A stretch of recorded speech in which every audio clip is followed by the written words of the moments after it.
Discovery Houston for CDR and PLT. Com check on air-to-air. CDR, loud and clear. PLT, loud and clear. And once again, we have you both loud and clear. Configure for SIMO voice check.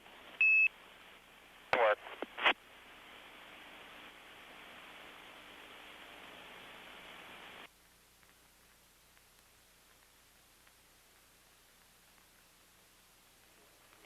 Discovery Houston for the entire crew.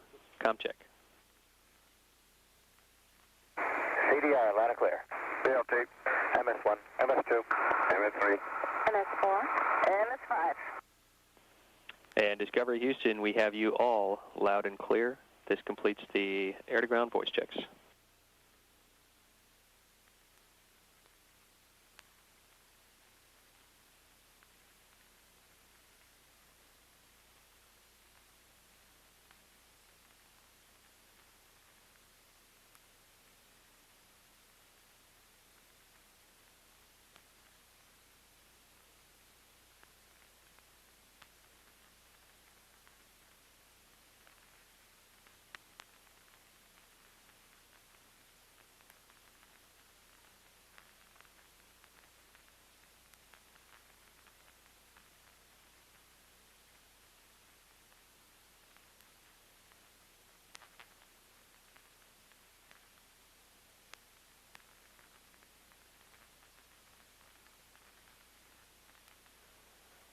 And all personnel on channel 212, Astrocom checks are complete.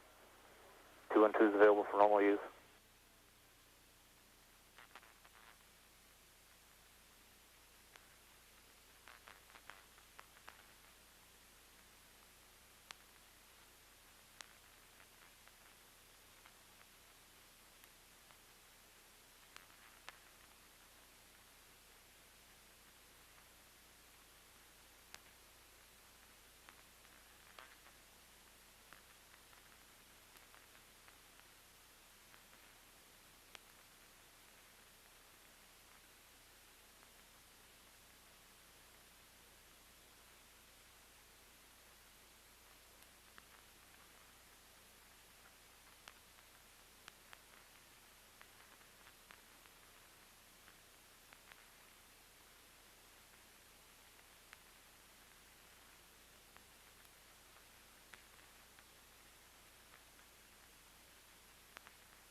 DVD OTC.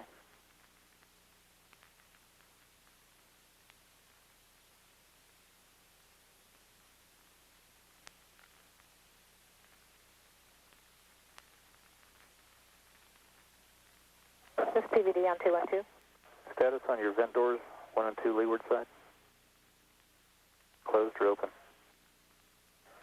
I believe everything's still in normal purge, but we'll verify that. Thank you.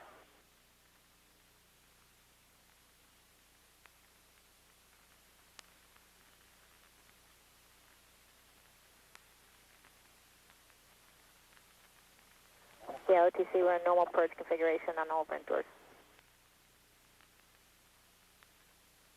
Copy.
PLS OTC. PLS? Page 1085, step 712. Head doors will be open momentarily.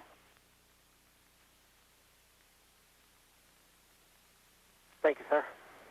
And PVD OTC. That's PVD. 713. Copy and mark.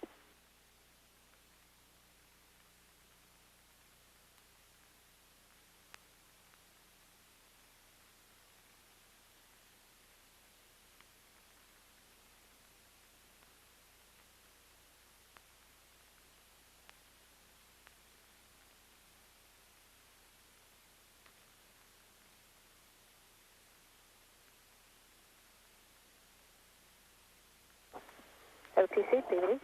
Go ahead. I can give you 715. Copy that. Thank you.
GNC OTC. Go ahead. Step 698, page 1082.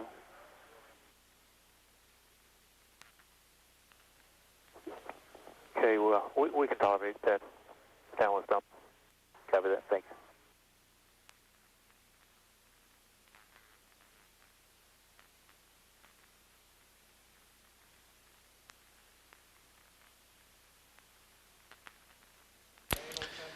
This is Shuttle Launch Control at T-minus 1 hour, 4 minutes, and counting.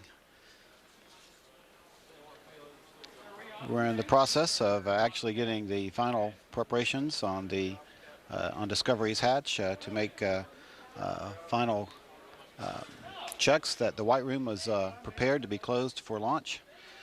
All the crew members are on board and voice checks are in work. Now, once the hatch is closed and sealed for flight, the astronauts will be directed to start standard crew cabin leak checks to verify that the hatch seal is indeed tight. And once that's done, the commander will oversee the pressurization of the cabin to flight pressures. Also at this time, the Eastern Range safety hold fire checks are beginning. This is a test that's designed to verify the ability of the range safety officer to stop the countdown during the final seconds prior to launch if an emergency should arise. The ice and debris team, or the final inspection team, has returned to the firing room and made their reports to the mission management team, and they are reporting that everything is good and to go for our launch tonight. They made an observation of a very, very small piece of ice or frost on the oxygen vent at the very top of the external tank. But after some discussion with the engineering team and analysis that's been done on the size and the density of that very small piece of ice or frost, that it is not a flight safety violation, that there is no danger even if it were to break off to any of the orbiter's tiles or the RCC panels. So that assessment has been made, and the configuration of that little teeny piece of ice is not going to be is not going to prohibit our launch tonight. So that's been put to bed, and we're off to discussing basically just the weather at this point. No other technical issues are being addressed at this time. Our operational forecast right now are showing broken clouds at about 5,500 feet, scattered clouds at about 3,000 feet. Visibility will be 7 miles. We're not expecting any rain in the area at this time. The winds are going to be from 340 degrees at 18 knots, peaking to 26 knots. Temperature at launch time is expected to be around 58 degrees, and the relative humidity at 77%. We're continuing with a probability forecast of about 60% violation, and that's something that we'll be watching through the night as the clouds continue to roll in over the Kennedy Space Center. Again, the primary concern are for low clouds as well as for the thickness of those clouds. The SRB recovery area, looking at winds at about 20 knots to 25 knots. The seas are going to be moderate, 5 to 6 feet. And everything looks pretty good for the booster recovery operations for launch tonight.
VNC OTC? Go ahead. You have completion yet on 729?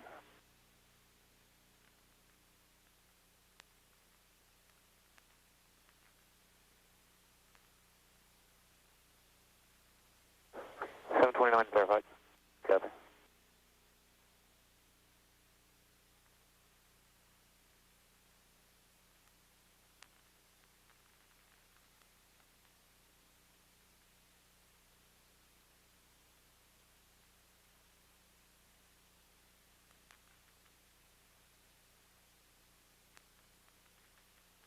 And OTC, LVCC. Good, sir. Yes, sir, we're out. Our KR items have been called in. I'm ready to give you 678. We're like a go to close the hatch. Copy, and as the app verified with you guys, the crew module mid-deck inspection complete, all non-flight removed? That's affirmed. Copy. QC 641. OVCC, I'll give you 678. Copy that, and we're in work with hatch closure. Copy that. And OVCC at 716 for your kickoff for hatch closure.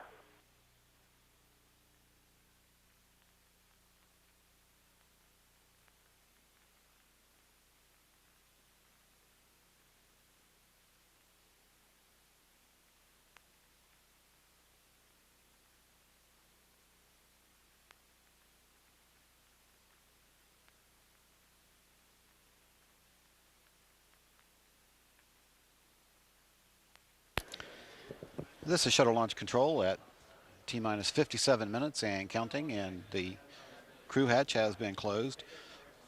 Again, we're in the process of locking it closed and going through pressure checks. That will be done over the next few minutes. Meanwhile, everything continues to go well and as planned with our countdown for launch of Discovery on Space Shuttle mission STS-116. This is a 12-day flight to the International Space Station. All 7 crew members are on board Discovery and are in their assigned seats. Communications checks and cabin pressure flight checks are indicating that nothing is out of the ordinary. Pre-flight alignment of the inertial measurement units will begin momentarily, and this IMU alignment is scheduled to be completed during the T-minus 20-minute hold. Today's launch represents the 33rd flight of the Space Shuttle Discovery and the 117th shuttle flight overall in NASA's Space Shuttle program. Discovery's mission, again, is expected to last about 12 days, ending with a landing back here at the Kennedy Space Center on December the 19th at about 4:35 p.m. Again, our weather forecasters are continuing to brief the launch management team here in the firing room.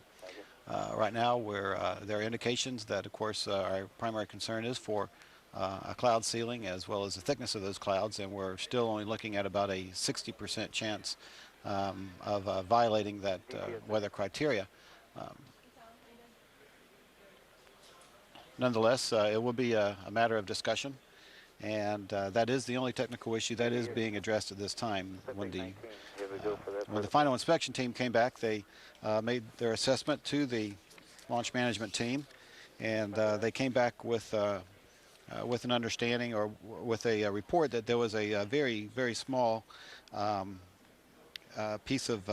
several pieces of ice that were of very light density, almost to a frost nature, that had been building around the northernmost vent arm of the liquid oxygen gaseous vent arm, and that is the vent. Actually, you can see in this view is well to the outside and to the back of the vehicle. It's on the very top of the vent arm that sits on top of the external tank, and you can see the bits of vapor that are flowing out of that vent arm. There were some very small pieces of frost that were forming on the lip of that vent arm, and the analysis has been conducted by the engineering community here that it is not a risk for flight, that if it were to break away, there would be no risk to the vehicle's fragile tile or to the reinforced carbon-carbon, which is on the leading edges of the wings and at the nose of the orbiter.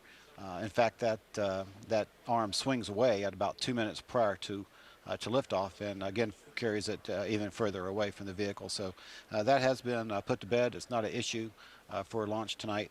The only issue that is being discussed right now is our weather situation. CC me, OTC. At T-minus 53 minutes, 50 seconds and counting, this is Shuttle Launch Control. CMTC, OTC.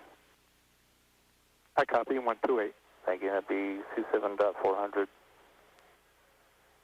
I'll let her give you because there's 2 different books.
CCME, OTC.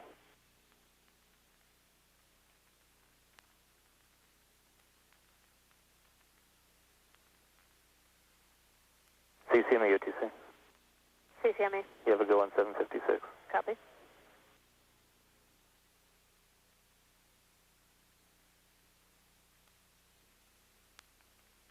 And OTC, OVCC. Go ahead, sir. Yes, sir. Verify side hatch is latched and locked. Continuity was nominal. CLE check was nominal. And requesting a go for crew module pressurization. Copy that. ECO, OTC. Go ahead. Copy 723. Ready.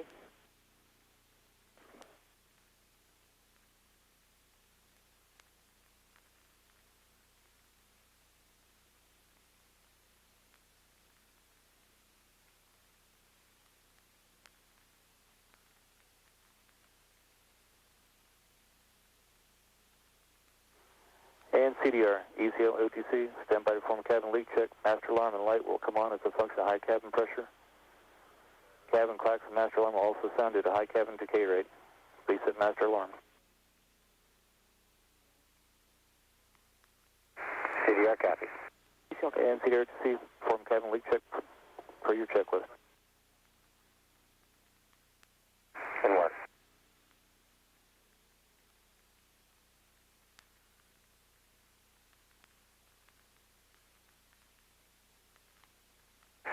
And OTC CDR, the cabin leak checks complete. Copy. ECO verify 726. That's affirmative. And ECO give you go on 727. Okay, copy.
OTC, Sim QC on 212.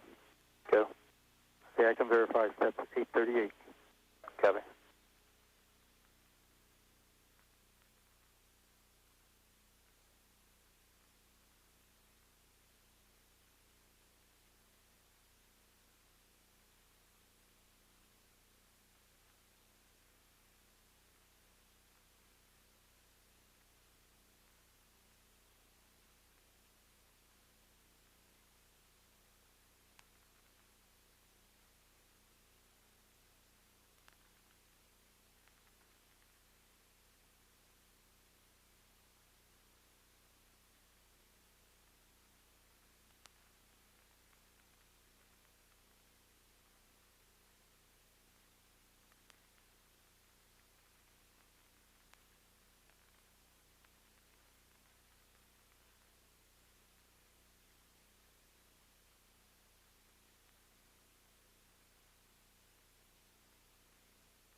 TC, CL212. Good ECL. Need to get a cabin pressure reading from the CDR. CDR to say.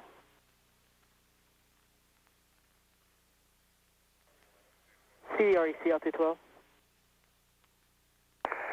And the pressure is still reading 15.15 on the meter. Okay, copy, thank you.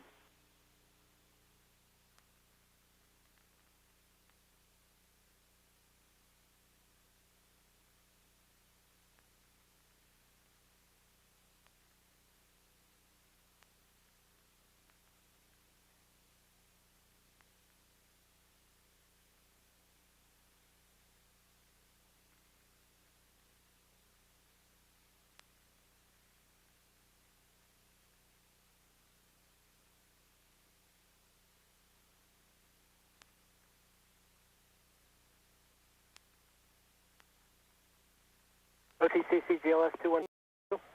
Good GLS. Yes, sir. Starting on page 1113, I can give you steps 808 through 813, and 810 is as marked. GLS mainline activation is complete. Copy.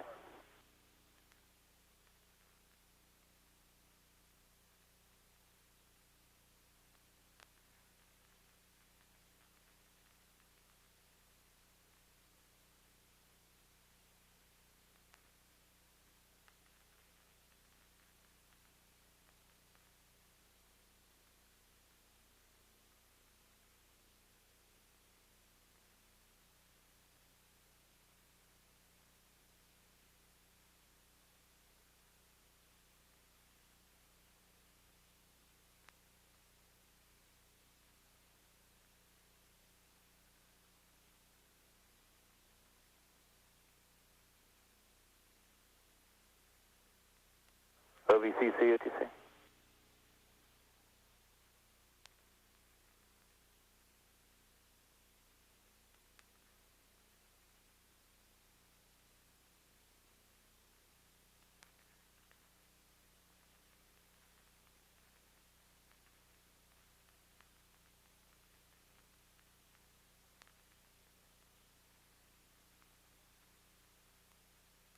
OVCC, OTC.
DPS OTC?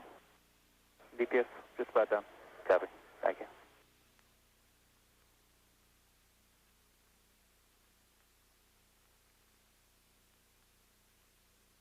OTC DPS, steps 834. Copy that. Everything in between was complete? That's firm? Thank you.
OTC CGLS 212.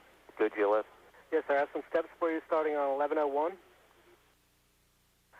I can give you step 762 with fill-ins of 10 minutes 0 seconds for window open and 5 minutes 0 seconds for preferred.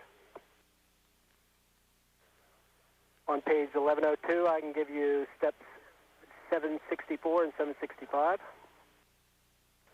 On page 1103, I can give you step 766 with fill-ins of 10 minutes 0 seconds for hold time remaining, 40 minutes 48 seconds for window open, and 45 minutes 48 seconds for preferred.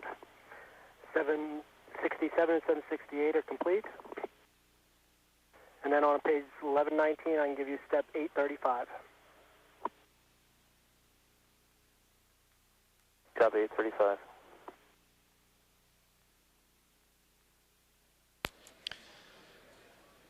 This is shuttle launch control at T-minus 36 minutes, 22 seconds and counting. Just a few minutes ago, the NASA test director, Jeff Spaulding, was informed that the Eastern Range had completed its command tests and a shuttle range safety systems closed loop test was performed. Everything went well. The test is simply a verification of the paths of the destruct signal to the range safety ordnance located on the solid rocket boosters that would be required if we had a situation where we had to enact that. Also, these ordnance devices are on the tops and the bottoms of the external tank, and it's used to check the status of the range safety signal. This test is. Commander Mark Polanski is preparing for a scheduled cabin vent test and also activation of the S-band communication systems to the high power mode is being completed at this time. Again, all systems are reporting no problems. The inertial measurement unit calibrations are continuing, and the crew hatch has been closed, and pressure checks are beginning. The ground launch sequencer mainline computer program has been activated, and it is now processing pertinent data. This program monitors all key commands and systems prior to assuming control of the countdown at the T-minus 9-minute mark.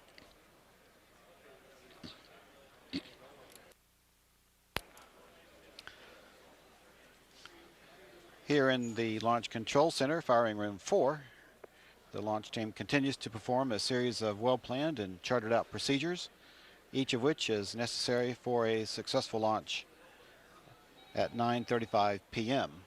Our actual launch time has been calculated. We will see another calculation of that at the T-minus 9-minute hold. But the actual launch time right now is expected to be at 9:35 and 48 seconds. 9:35, 48 seconds. At T-minus 34 minutes and counting, this is Shuttle Launch Control.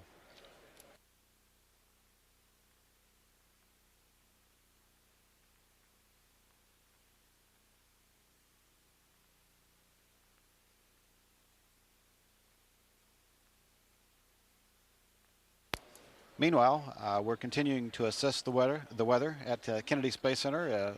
The shuttle training aircraft, being piloted by Steve Lindsay, is continuing to make passes in the approach path for a potential landing if we have to do a return to launch site abort. He's assessing the thickness of the clouds as well as the percent of sky coverage that the clouds are providing, and looking to see if it's actually broken or scattered, to see if it would be a violation of our launch criteria or not. Again, the clouds have been going in and out, toggling red and green all evening, and of course the kicker is going to be whether it's going to toggle green for us at the time we need to make a decision to go or no go at the T-minus 9-minute mark. So those assessments are continuing, as are the assessments for the weather at the transatlantic abort sites, which have been marginal all day. At some point during the early afternoon or early evening, they did all come in. At least one of them came in as being green and available to us. So we will be monitoring that situation over the next hour and a half as we approach our launch time at 9:35 p.m. this evening.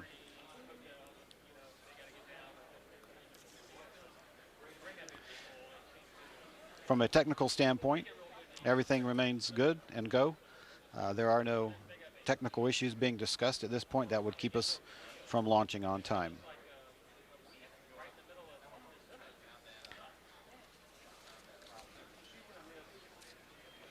Coming up in the next few minutes,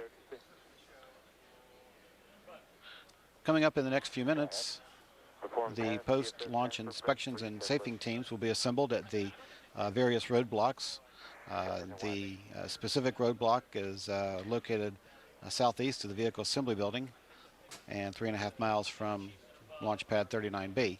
Also, once the White Room closeout crew is down off the pad, which should be in the next few minutes, the fixed service structure elevator will be locked into place on the ground.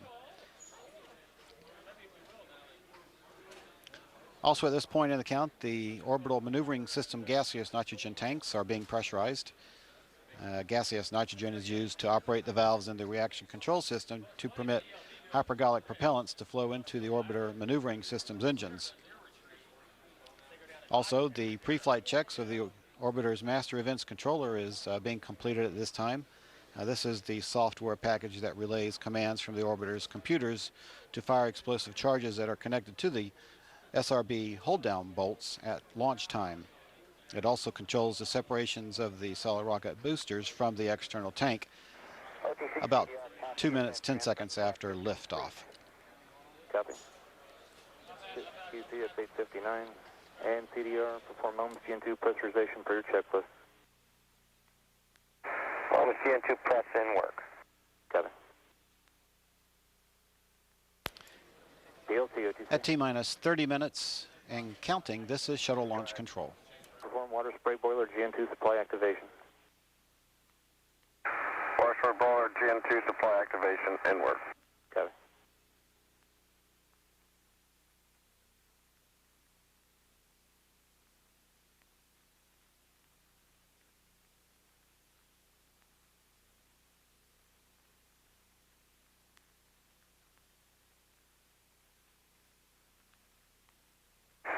OTC CDR OMS GN2 press incomplete.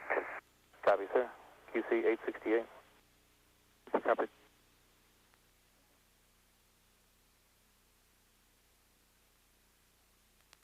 Double S, can you verify 869? Inward. Copy. OTC PLT water spray boiler GN2 supply activation complete. Copy, sir. QC 872.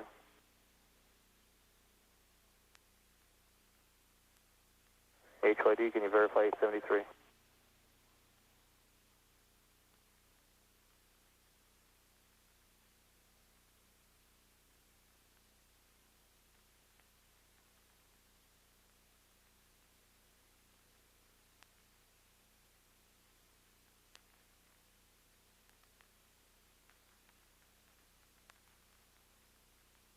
EPD OTC. This EPD. 879. Copy.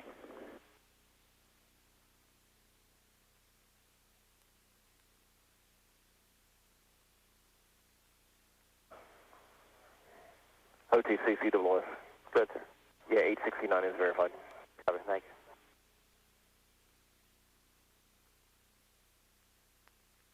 you. HYD OTC? I can verify 873. Thank you.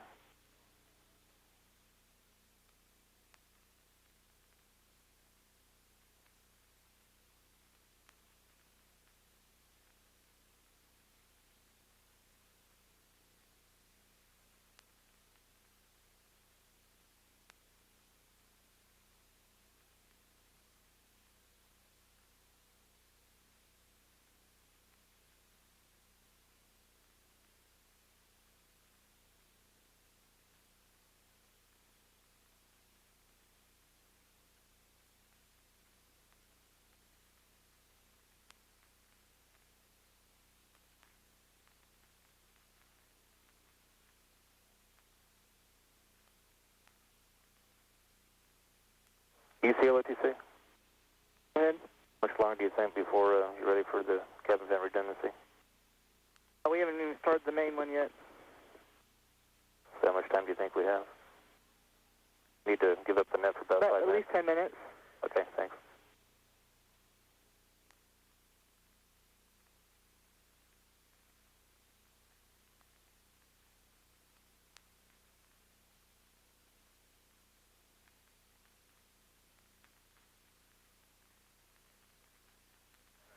CDRTC? Go ahead. Stand by to perform a simul air-to-ground voice check. Copy that.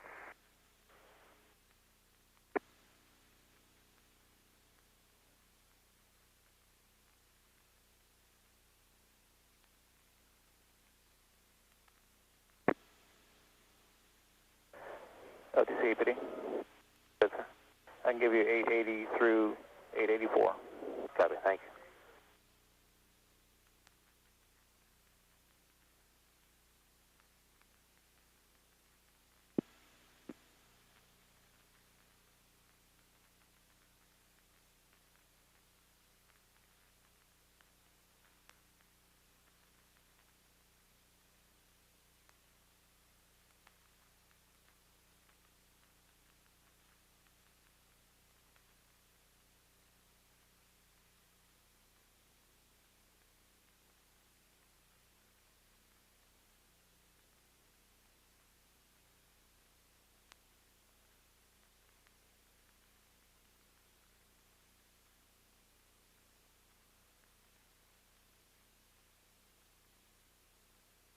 OTC CGLS 212?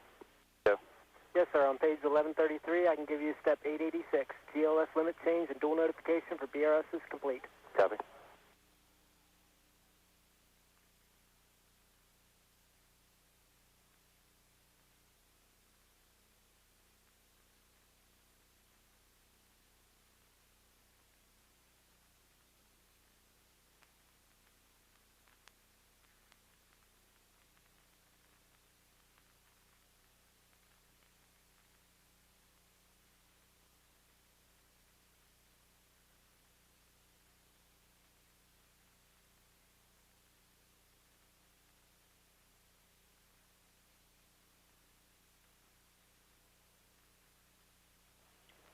Discovery Houston, for the entire crew, comm check. CDR, loud and clear. PLT. MS1, MS2, MS3, MS4, MS5. And Discovery Houston, we have you all loud and clear. Updates to follow. The first is altimeter setting. However, it remains the same as what was briefed in your weather brief. The RTLS altimeter on page 1-10 of the ascent checklist remains 30.26. How copy? Copy, no change, 30.26.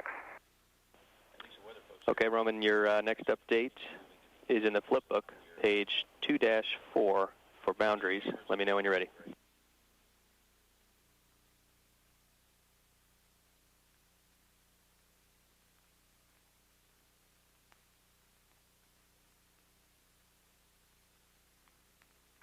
And Houston Discovery, we're ready to copy the boundary updates.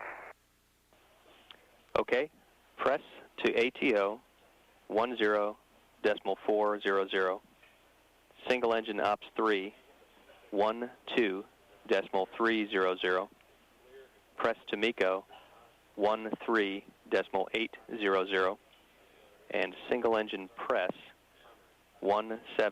17.500. How copy?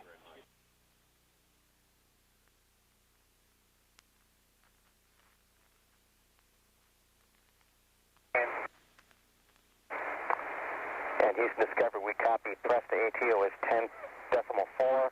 Single engine ops 3, 12.3. Press to MECO 13.8. Single engine press 17.5.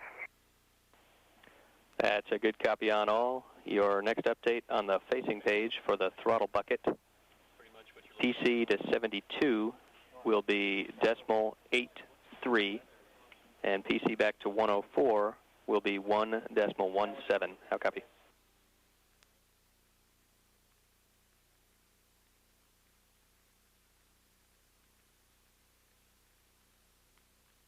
And Houston Discovery, we just had a master alarm and need you to repeat it, please.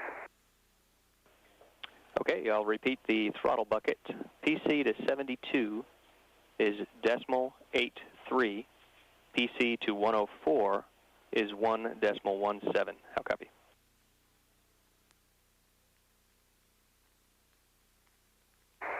Copy, the throttle down is at 0.83 and throttle up is at 1.17. Good copy. Next update is your planar window. If you'll flip the page. Under planar window, column 1, the ohms to HT is 141.0. The ohms to HP is 135.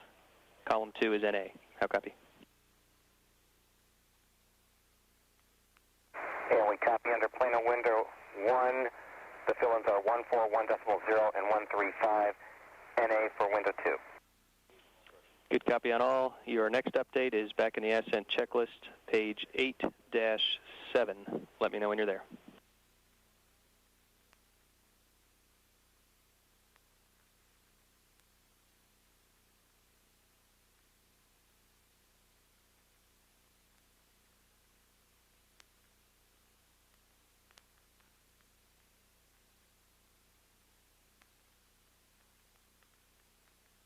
CCL.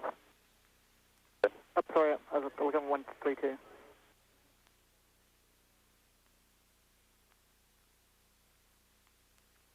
Houston Discovery ready on 8-7. Okay, Discovery, under max rates, roll 2 degrees per second at 40 seconds, pitch 1 degree per second at 70 seconds, and yaw less than 1 degree per second, and your trajectory lofting is none.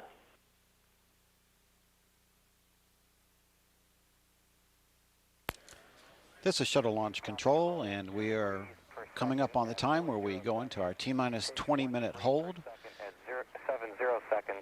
in 5 seconds. And none for trajectory lofting. And we are at T-minus 20 minutes and holding. This is a scheduled built-in hold that lasts for 10 minutes. An update for At this time, the Director of Payload Management Operations have polled the principal payload managers, and they have all reported and are indeed ready to support launch. The 7 astronauts who will fly today aboard Discovery are in their seats and preparing for the final phase of the countdown.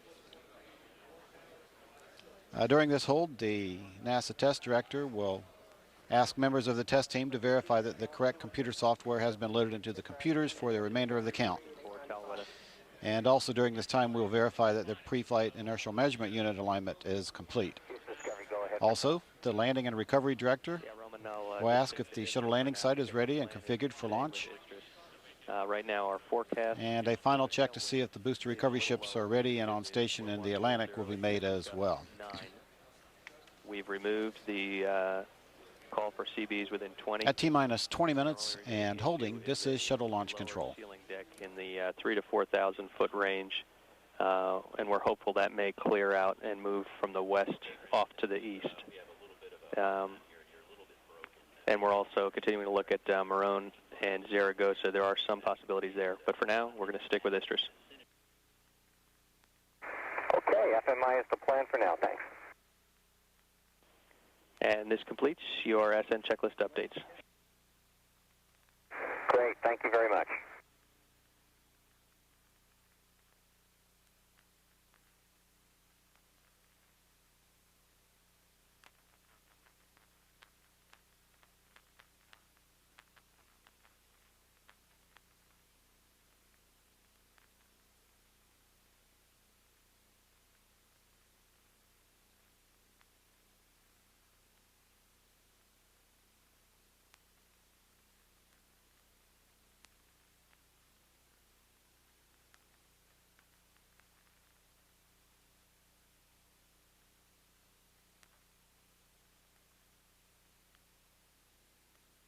OTC, CDNC.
FCL NTD on 212 for ComCheck.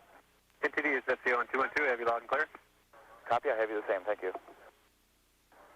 CHCD, CGSS, and JBFX verify active on 212 and monitor 232 for remainder of count. CHCD. HCD verified. CGSS. GSS verifies. And JBFX. JBFX verifies. Copy. Engine 212, all orbiter persistence verify program software report only if any discrepancies.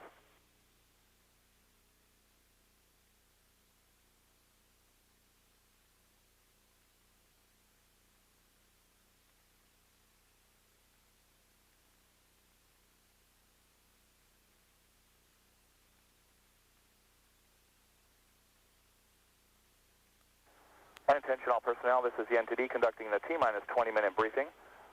Our launch window open time is 023048 and closes at 024048 with a lock stream back hold time of 5 minutes 0 seconds based on performance. Our launch window and lock stream back hold times, including selection of preferred versus window, will be updated and provided to the team at the T-minus 9-minute hold. There are no launch window cutouts and no COLAs for our launch window opportunities today. PLT at T-minus 5 minutes, perform ATU start upon command of OTC only. copy. And CDR, our pad egress system is nominal, and our evac helipad is 9. CDR copies, pad 9. Firing room launch team, after T-minus 20 minutes, all problems or trends requiring a countdown clock hold will be reported to the NTD on 212, together with a recommendation. For all manual holds after T-minus 5 minutes, our countdown clock will continue until T-minus 31 seconds unless the recommendation to hold at the next milestone is necessary. After T-minus 31 seconds, only cutoff is available and will result in recycle to T-minus 20. For a cutoff, the ProWords CGLS give cutoff will be used. Our GLS milestones are as listed, and that concludes the T-minus 20-minute briefing.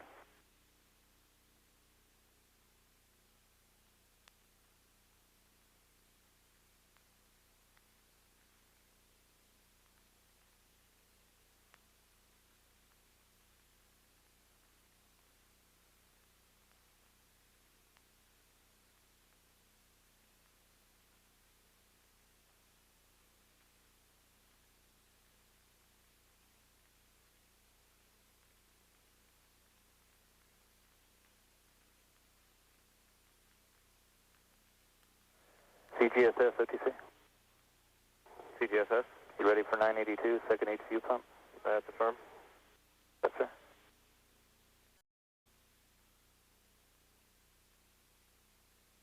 OTC CL212. Do we seal? Our cabin pressurization is complete and we're ready for cabin vent redundancy, step 814. Copy that. NTD copies. STM NTD. CDRTC. STM, go ahead. Perform cabin vent redundancy configuration per your checklist. In work. And STM step 815 to you. Copy. NTD, SRO 212.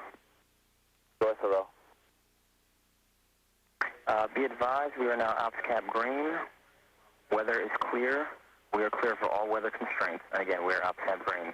NTD copies. Ops cat green. And your status? We're green as well. Copy. OTC CDR cabin vent redundancy config is complete. Copy. ECL copy. Copy. And ECL be standing by for 837. Copy.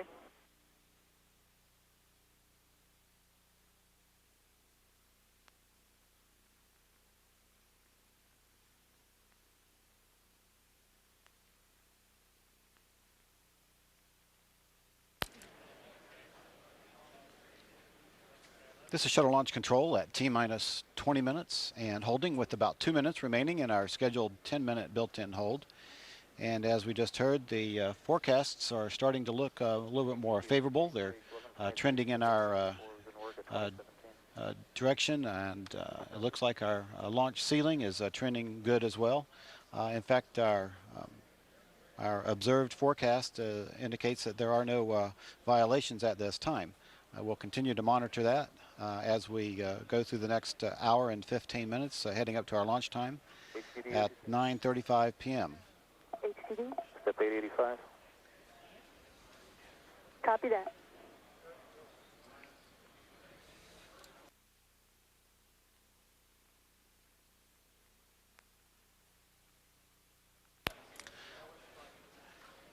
We do have some cloud cover over at the Kennedy Space Center, but the clouds appear to be high enough and thinning out to some degree, so that hopefully will not be in any violation of our launch permit criteria. These clouds are obviously due to a front that's been working its way across Florida for the past day or so. Meanwhile, at the launch pad, we're standing by to pick up the count again. We're about 45 seconds away from picking up the count at the T-minus 20-minute mark. Now, as we come out of this hold, Discovery's onboard computers will transition into the terminal phase of the countdown configuration. And following this, the launch team will check the computer memory of the 5 primary computers on Discovery to ensure that the programs have all been properly stored.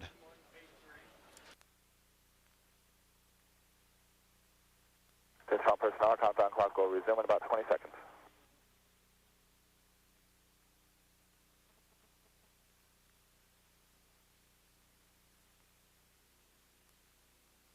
Countdown clock will resume on my mark.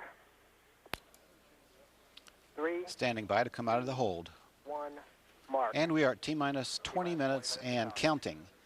And from this point until the T-minus 31 second mark, any of the scores of console operators here in the firing room can ask that the count be held if a problem is found on the systems that they are monitoring. A purge of the 3 onboard cryogenic fuel cells will soon be underway. Fuel cells are small power units that use liquid hydrogen and liquid oxygen to produce the electricity that the shuttle will need while it's in space.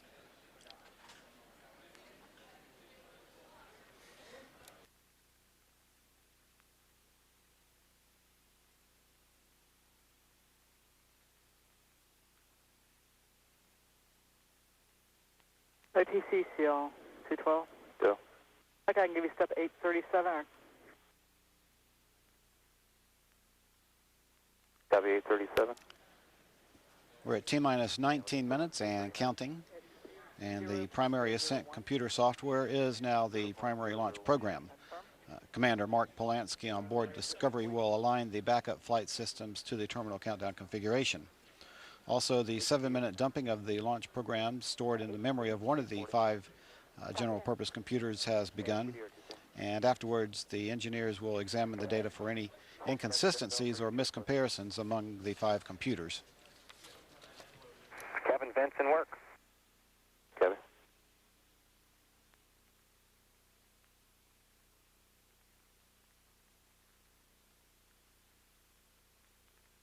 OTC DPS, step 987, ready, DPS ready for BFS transition, Ops 101. Copy.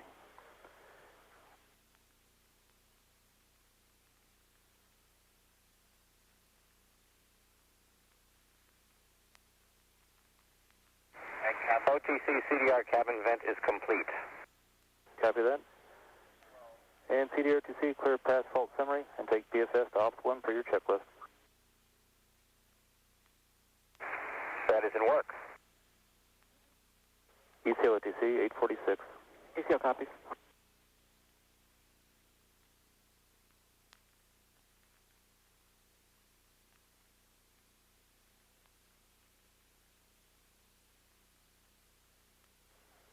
STM entity. STM, did you call?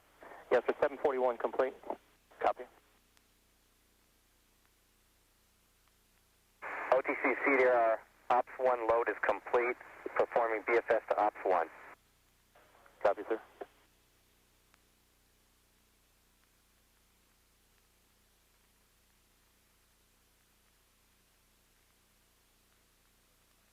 Safety console entity, all of the VAB high bay doors are closed. Copy, thank you.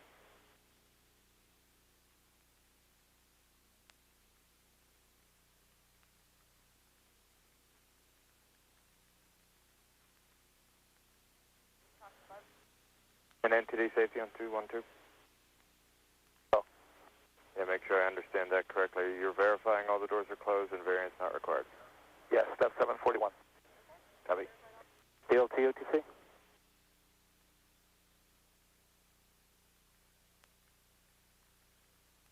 DLT OTC. Go ahead.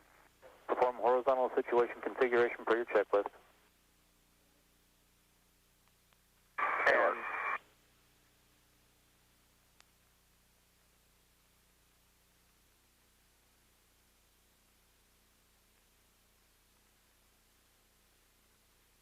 OTC, OVCC. Go ahead, sir. Yes, sir. 26758. Flight room configuration for closeout complete. And side hatch cabin environmental chamber closeout complete. Like concurrence to leave the white room. Copy, sir. You have a go. Thank you, sir. Off the net. And as we just heard, the closeout team has been given permission to leave the white room. BFS to Ops 1 is complete. Copy, sir. And CDR configure contingency abort yaw steer per your checklist. That is in work. And the closeout personnel will be making their way down the elevator, locking that elevator into place at the ground level, and then making their way off the pad. 50D CBFS. Go. Ready for BFS uplink. Copy. Houston flight entity. Perform BFS pre-flight uplink loading. NTD Houston flight, I copy. We'll put it in work. T-minus 15 minutes and counting. The aboard yaw steer is complete. Copy, sir.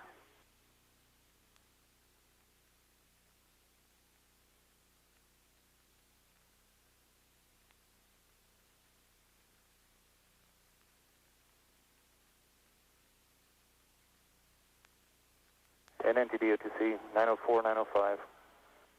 Copy.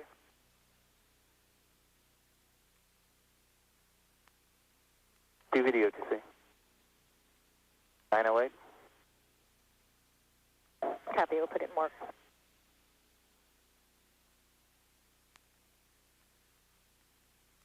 Safety console, pack console, step 904, white room secured. Safety copy. Pat copies.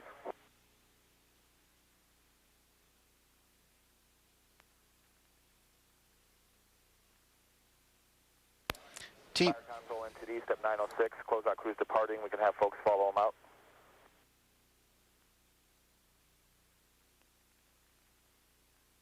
Fire, you copy?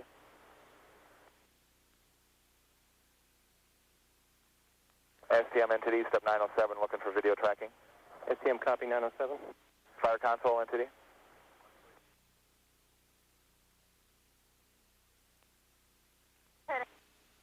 Yeah, fire, step 906. I'll close out crews departing and have your folks follow them on the way out. Copy that. SCP, EPD, OTC. Adjust fuel cell loads to 250, 290 amps. EPD copies. And SCP copies.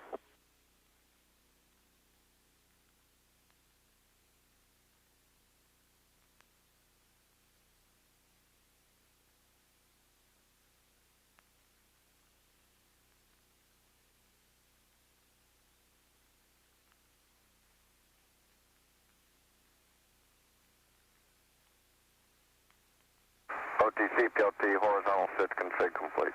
Copy, sir. MPLT, perform MPS helium reconfig. MPS helium reconfig and work. Copy.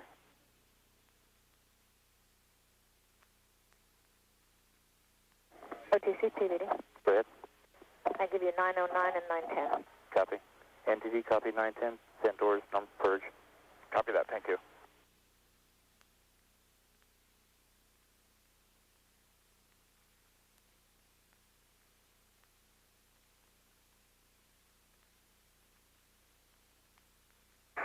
OTC, PLT, MPS helium reconfig complete. Copy, sir.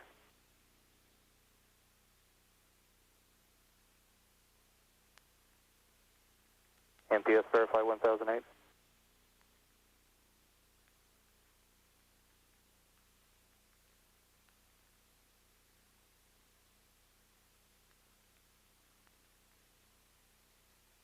And MPS can verify. Copy.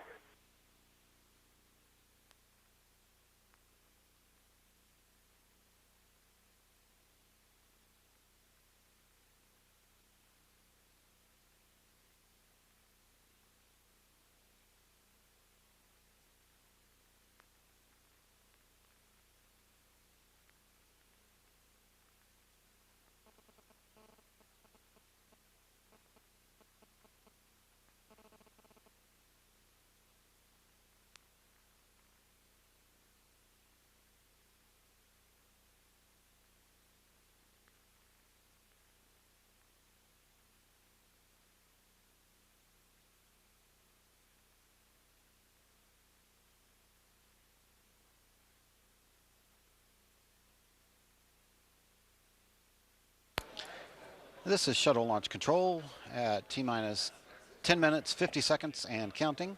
And we're just a couple of minutes away from entering our last built-in hold that will occur at T-minus 9 minutes. And this hold will extend for about 45 minutes. No personnel on 212. Discontinue all non-mandatory LDB traffic for remainder of count. QC 1032. QC copies.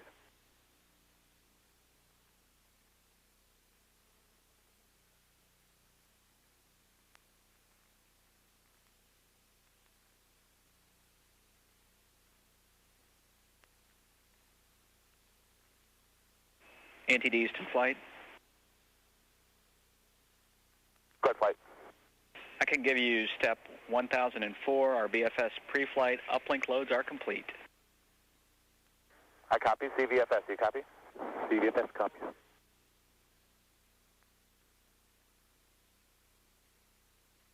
JRPS, OTC. JRPS can give you 918. Thank you, sir.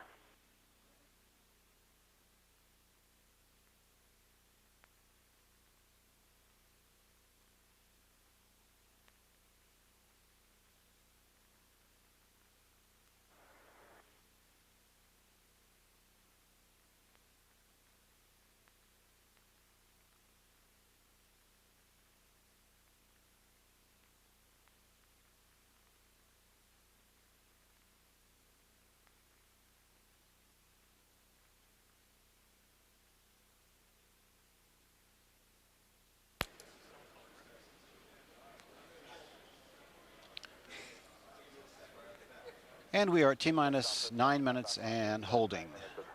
Everything remains on course for launch of Space Shuttle Discovery. Window open. No technical concerns or issues are being discussed by the launch team at this time. The only issue remains is what the weather is going to be doing to us. And last forecast we had was that the weather was starting to come back into our favor. The launch ceiling was looking like it was going to be high enough and the clouds were going to be thin enough. So the trend is good in our favor as far as launch ceilings go. At this point, we're going to go to the Johnson Space Center in Houston, Texas for a brief update by Public Affairs Officer Kelly Humphreys from Mission Control.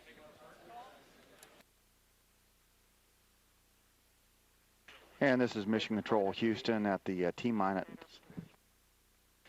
9 minute and holding point. Flight controllers belonging to the ascent team have been on console since about 1 o'clock this afternoon, monitoring Discovery systems in preparation for the third shuttle launch of the year.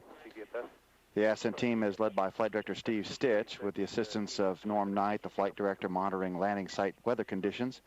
Astronaut Ken Ham, who is the spacecraft communicator, or CAPCOM, will be talking directly to the crew during Discovery's 8.5-minute ride to orbit. He's joined on console by astronaut Chris Ferguson, the pilot of the previous shuttle mission, who's monitoring weather conditions at Kennedy Space Center. Copy. Ham and Ferguson are in direct contact with astronaut Steve Lindsay, who's flying the shuttle training aircraft around the vicinity of the shuttle landing strip at the Cape. Lindsay will, among other things, be assessing today's cloud ceilings and winds as described by the folks at Kennedy Space Center.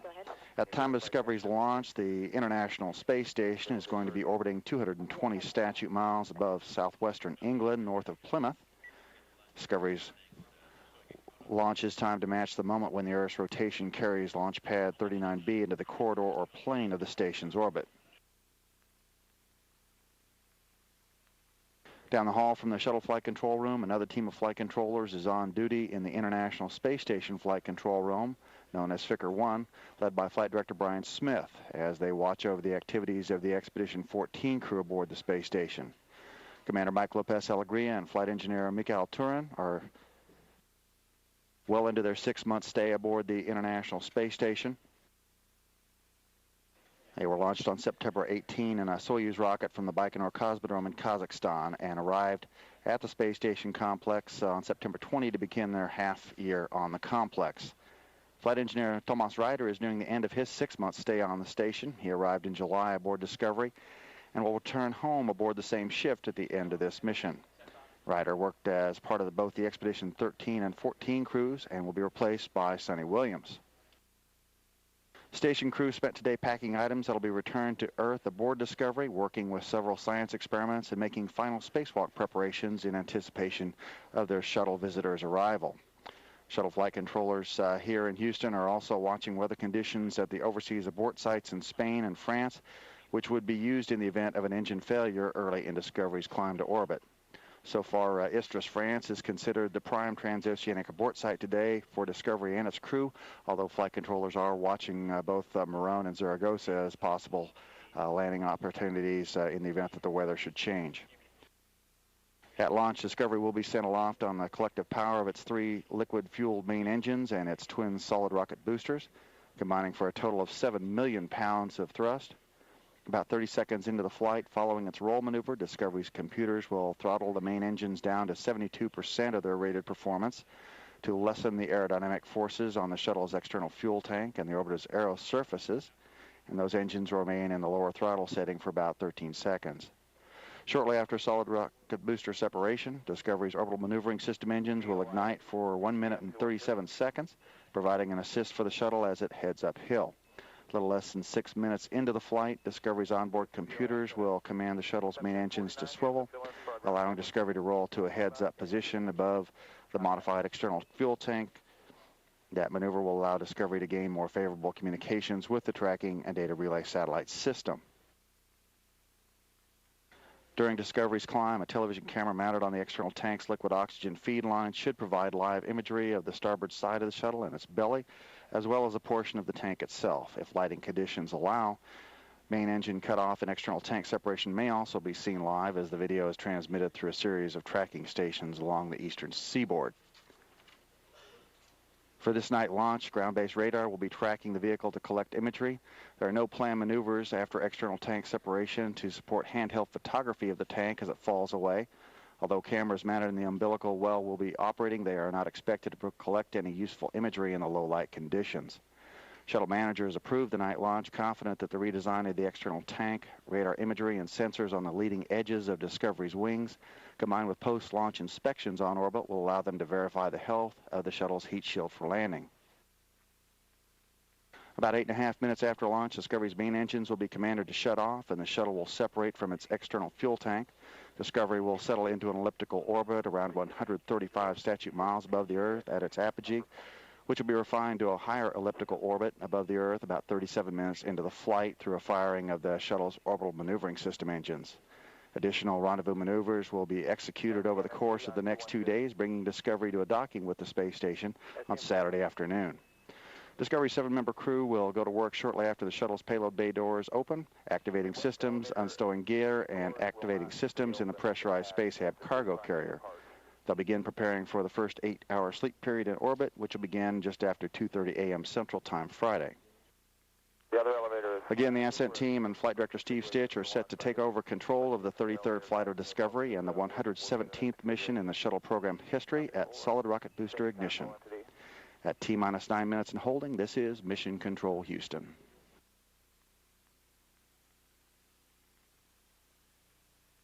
Safety.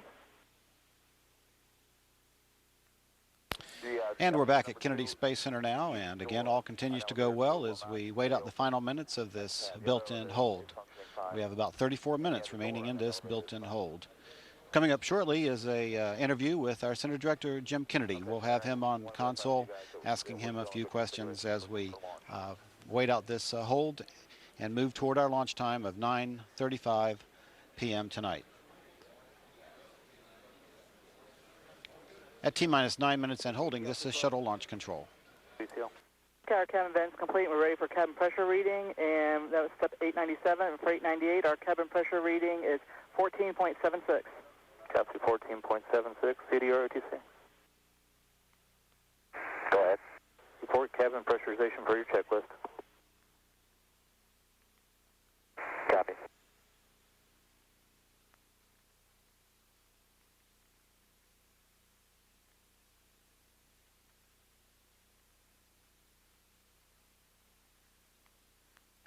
And OTC CDR for the cabin press. On the meter, it is 15.1.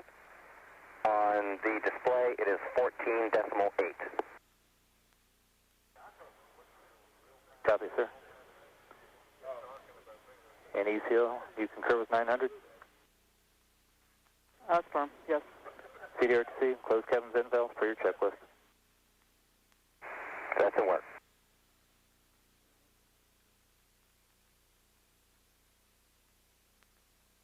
NTD Easton flight. Squad flight. I am ready to do my final launch window termination discussion with the launch director on 231. Copy that. I'll put it in work. And I'll copy that. I'll go to 231. Thank you. OTC CDR closed vent valves is complete. Copy, sir. ECL verify 902? That's verified. Thank you.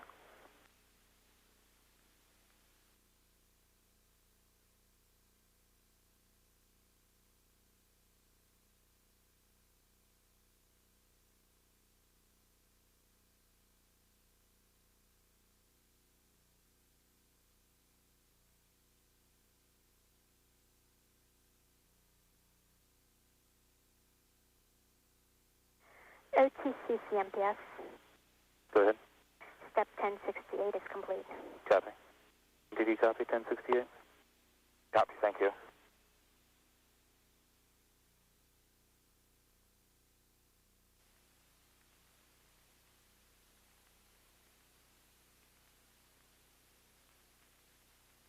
And TBC, step 1068 for you.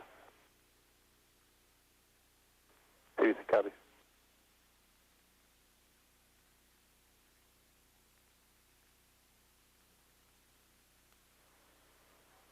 CHDD OTC? HTD? Can you verify 1093? Not yet. Copy. And STM and safety console, looks like the closeout crew was able to manipulate the door, and both of them seem to be working now. Both doors are open on the elevators, and they're nominal configuration. STM copy. Safety copies. Entity Launch Director, 212. Go ahead. Sir, we have talked to the flight director, and we've concluded that we should launch at the preferred time tonight. If you'd set that up, please. Copy, will do. And Houston Flight Entity, have any updates to our launch times or lock stream back hold times? NTD, this is Houston Flight. No updates to the launch window or the lock strain back hold. You're welcome, Bruce. It's my pleasure. Thank you.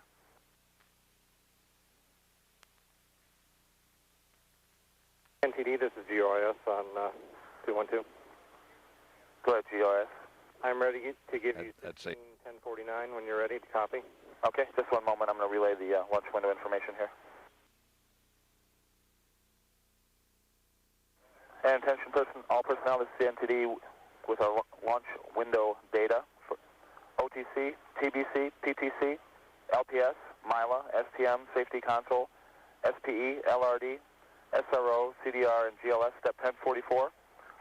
Our final launch window opening will be our preferred time of 023548 GMT, and will close at 024048 GMT. With a lock stream back hold time of 5 minutes and 00 seconds. OTC, you copy? OTC copies. TBC? TBC copies. PTC? PTC copies. LPS? LPS copies. MILA? MILA copies. STM? This is Shuttle Launch Control at T-minus 9 minutes and holding with about 28 minutes remaining in our scheduled built-in hold. And I'm pleased to have with me Jim Kennedy, who is the Center Director at Kennedy Space Center. Jim, thanks for joining us tonight. You're welcome, Bruce. Pleasure to be here. Thank you. We've got a lot of operations that have been going on here at Kennedy for preparation for launch tonight at 9:35. And over the past several months, how have things gone with preparing Discovery for launch? Yeah, let me start with tonight. Things are looking real good, actually, for a launch. I know we all worried about the weather. There have been virtually no hardware problems. The weather is trending in the right direction. So I think all of the labor over the last many months are going to come to fruition tonight with the launch of Discovery. But you mentioned how have they gone for the last several months. I must say that the entire shuttle team, government and contractor alike, were challenged by Wayne Hale, the program manager, to see if we can't pull this date back. Right. Get away from the end of the year, get into a time where our people can take some much-deserved vacation. And he challenged them to pull it all the way back to December 7th. And here we sit on the 7th of December after many months of hard work. And I think it's going to be a big reward tonight. Well, we're certainly hoping so. Now, you've been Center Director here for the past several years at Kennedy, and this is your last launch. This is your last shuttle launch. You've announced your retirement plans at the end of the year. Any thoughts or feelings? Well, yeah, I feel good about it. It's been a tremendously rewarding 4 years for me at the Kennedy Space Center. Bill Parsons is poised and ready to take over as director and will lead this center beautifully into the future. And I will go into retirement knowing that it was a privilege and an honor to serve with these fine men and women at the Kennedy Space Center and across all of NASA. It's a tremendous organization and one that I take great pride in having been a part. Great. And of course, you're a resident here in Central Florida at Cocoa Beach. And what are your plans for the future? Are you going to be hanging around? Yeah, we definitely won't leave. The way I put it, Bruce, we found our piece of paradise, and we plan on staying here in our Cocoa Beach condo, and I'll be watching these launches maybe from my balcony next March when we launch STS-117. Right, exactly. We've got 5 launches next year. So, well, we wish the best to you, sir, and hopefully we have a good launch tonight. Thank you, Bruce. Right, it's been a pleasure. Sir. All right.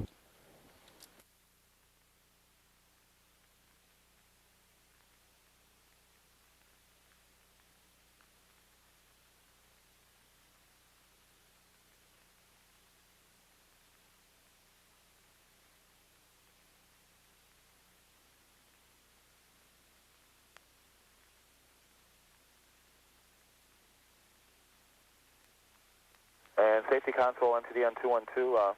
We're getting reports our closeout crew's back. We're looking for your call on 1016. Copy?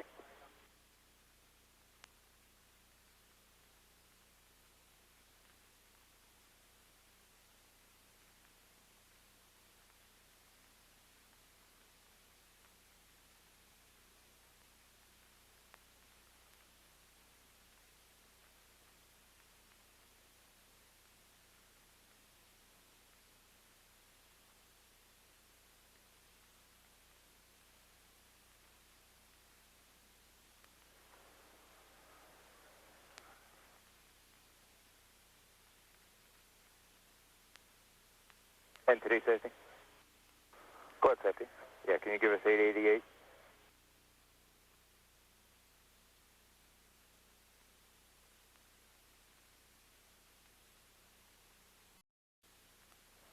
Security console, NTD on 212. Yes, sir, I can do 888. Copy, thank you. Yes, safety, I can give you 888 this time. Copy?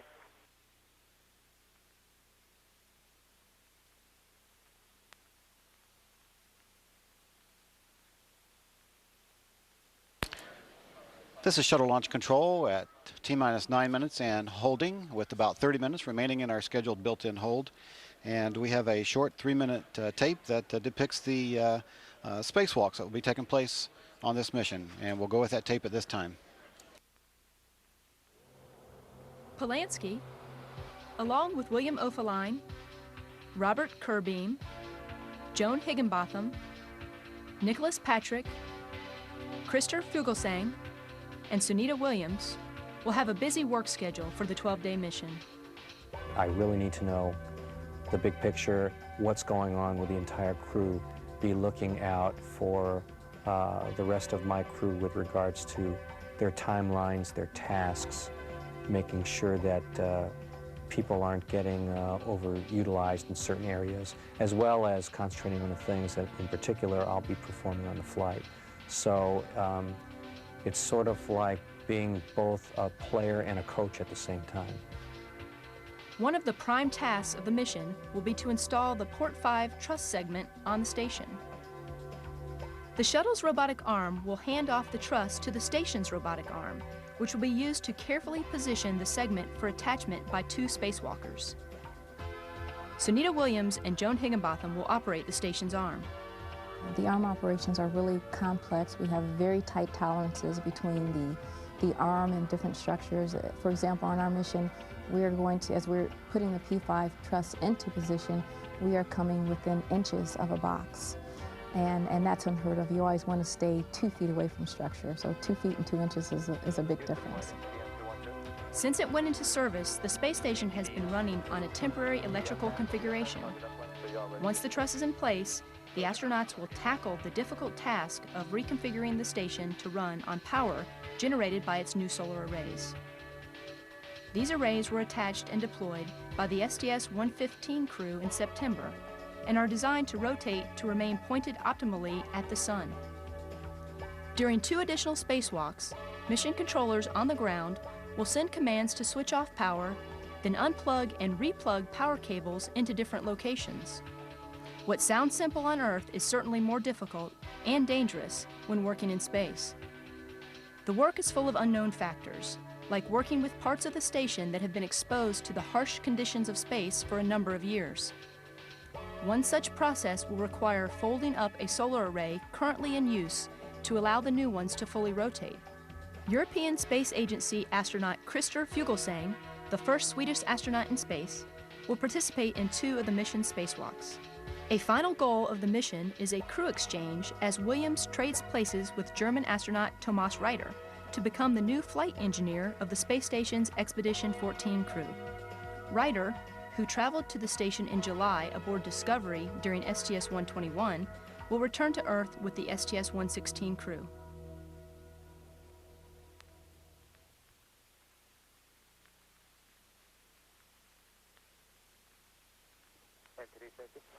Go ahead. At 1016, 1017, verified. I copy that. PAC console, entity, you copy 1016? PAC copies. And STM steps 1018 and 1019, let's go ahead and put those in order. Copy 18 and 19.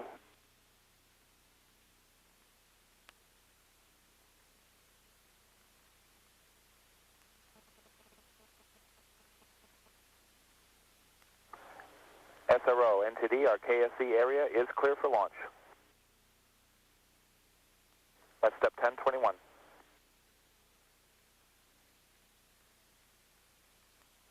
SRO, you copy? SRO's up. Please repeat. The KSC area is clear for launch. Step 1021. Copy. Clear for launch.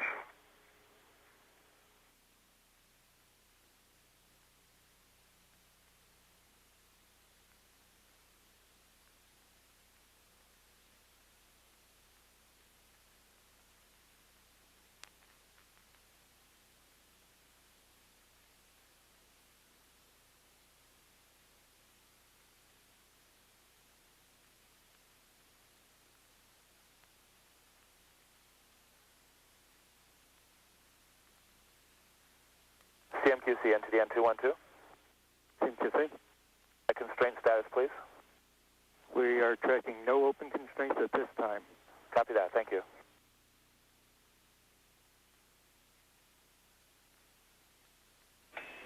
NTD Eastern flight. Clear flight. Jeff, I just need to let you know we will have an ascent crew data update for TAL sites. And this is Shuttle Launch Control at T-minus 9 minutes and holding with about 24.5 minutes remaining in our scheduled built-in hold. We've got some good news and some not so good news. The good news is that the forecast at the TAL site in Zaragoza is go. So we have a go forecast for the TAL site in Zaragoza.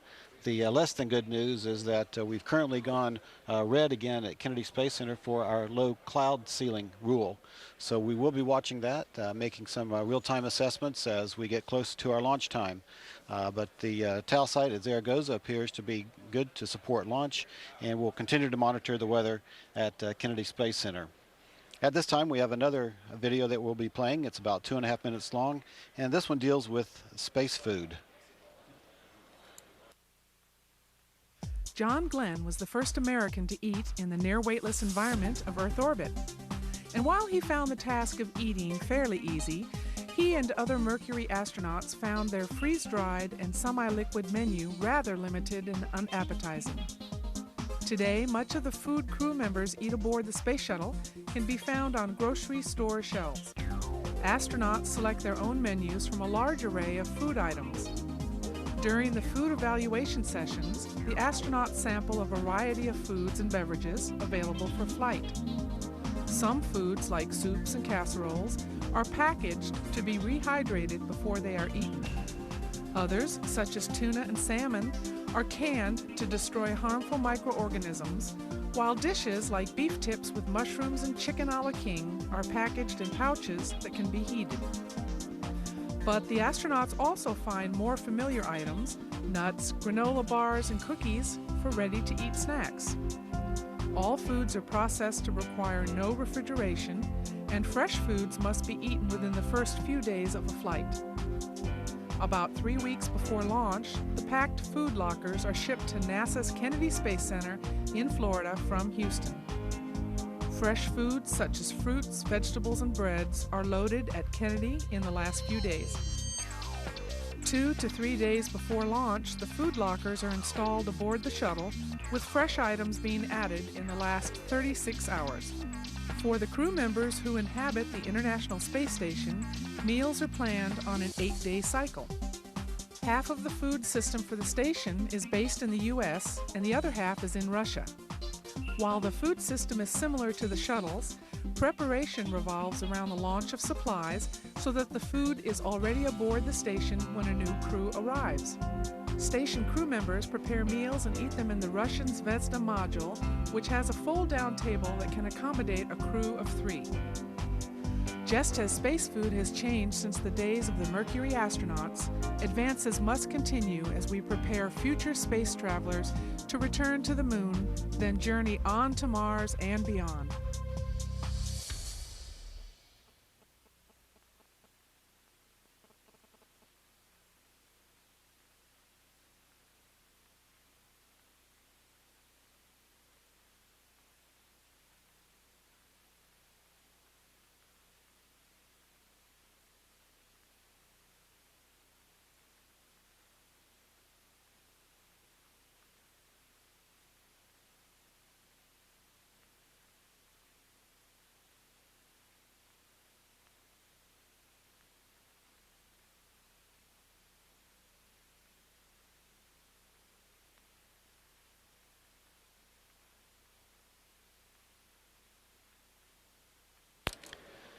This is shuttle launch control at T-minus 9 minutes and holding. We have about 20 minutes remaining in our scheduled built-in hold, and when the countdown resumes, the ground launch sequencer will be in control of all critical operations. This master computer program will issue all the commands necessary to perform the final critical tasks required to put the vehicle in the final launch configuration. The ground launch sequencer monitors about 1,000 different critical orbiter functions during the final 9 minutes of the count to make sure that they do not fall out of limits. Also, several polls will be taken in the next few minutes to make sure that the team is ready to proceed with launch. Polls will be conducted by the Mission Management Team Chairman, our NASA Test Director, and our Launch Director, Mike Leinbach. Those polls will be coming up momentarily and will be reported as soon as they are made. At T-minus 9 minutes and holding, this is shuttle launch control.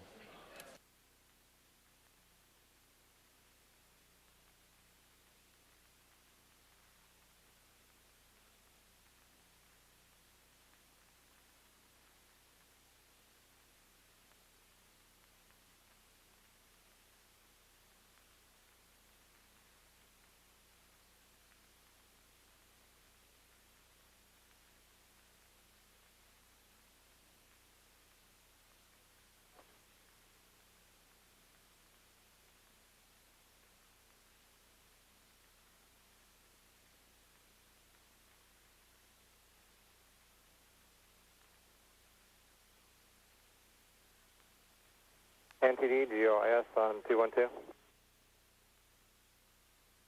Go ahead. Camera operators have just reported they have lost the azimuth of short-range camera at camera site 6.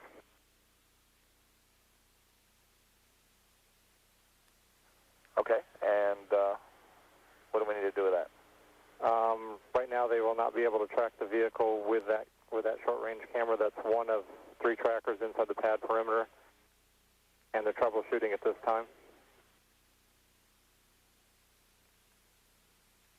Okay, and from a requirement standpoint, what does that mean to us? Are we still covered by the redundancy of the other cameras, or where do we stand? As far as the views go, yes, you effectively still have 4 views instead of the 6 views. Okay, and at this point it can't turn to track, is that what we're saying? Yes, it can only go up and down. It can't turn left and right. Okay, and let's see, SPE NTD? NSP's with you on 212 NTD. Yeah, you copy on that one? Yeah, copy. We'll let the guys just go troubleshoot and see if they can recover that capability. But as long as we still satisfy the requirements for the 3 minimum views, we should be okay. Okay, we'll get a status update a little bit later, I think, here, GOIS, and see where we're at, and then at that point make a decision if about our go configuration, I think, and just see where we're at to understand the requirement. Roger that.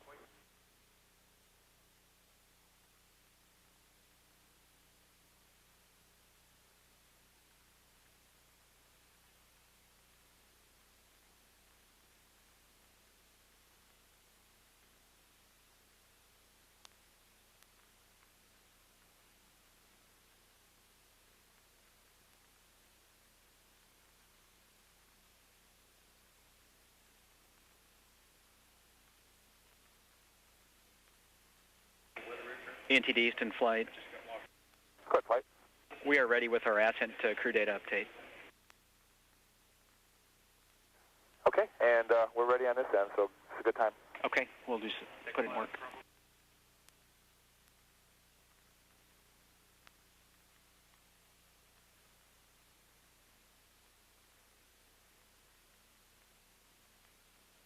And Discovery Houston with a new TAL game plan when you're ready to copy. We are ready to copy, Hawk. Okay, Roman, big picture, we're going to change gears and switch over to Zaragoza. And particulars on Zaragoza, most of the precip that we were talking about in the pre-brief has moved through and is cleared out to the east. So our forecast at the field now is few at 4,000, broken at 7,000, overcast at 12,000, with a tailwind at the surface, essentially, which is 120 at 9, peak 13. However, the winds aloft are still a headwind, which is going to leave you with a close-in aim point nominal speed brake, touching down at 2,000 at 2:05. How copy?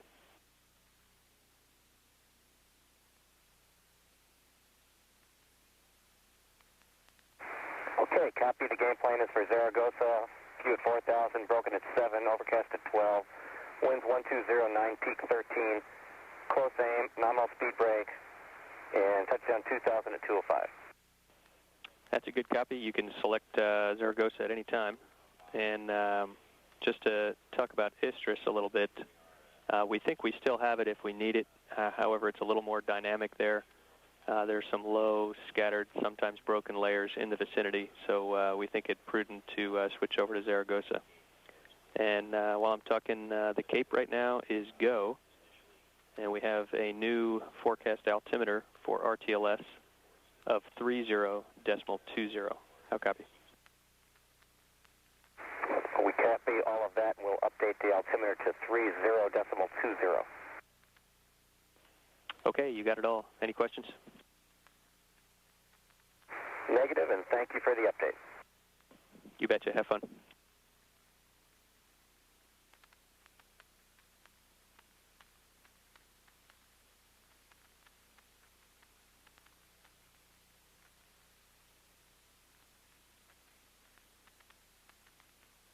OTC PLT, heads up, we're going to select spec 50 on CRTs 2 and 3 to make those recent update changes. OTC copies. DPS copy? DPS copies.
OTC, CHTD.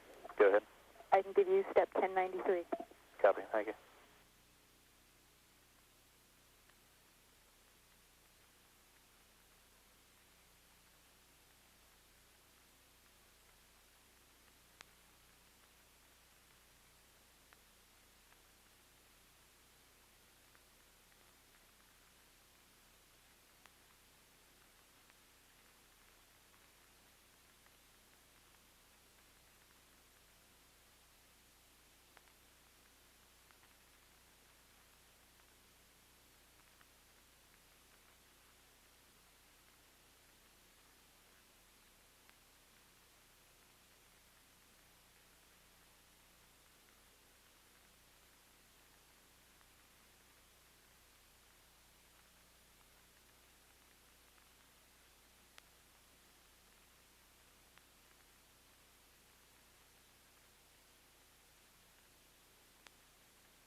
This is shuttle launch control at T-minus 9 minutes and holding, with about 10 minutes remaining in our scheduled built-in hold. And as stated earlier, the range weather has been violated, and we're currently red for the thick clouds and overcast. And we're continuing to get weather updates at this time.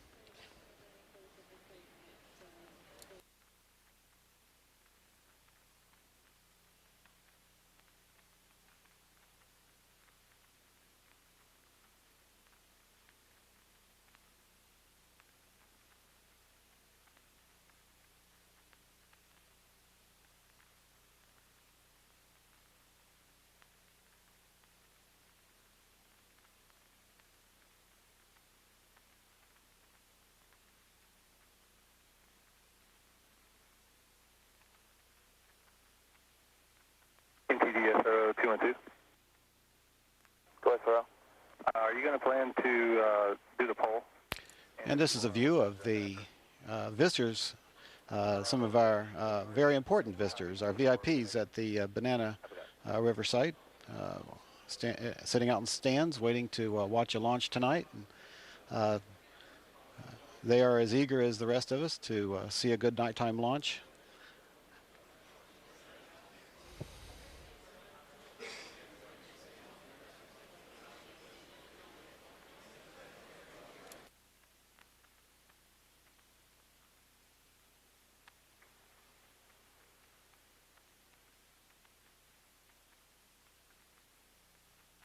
NTD SRO 212. Go ahead, SRO. If range is no-go, are we going to hold at T-minus 9 or proceed to T-minus 5? That decision has not been made or discussed yet. Copy that.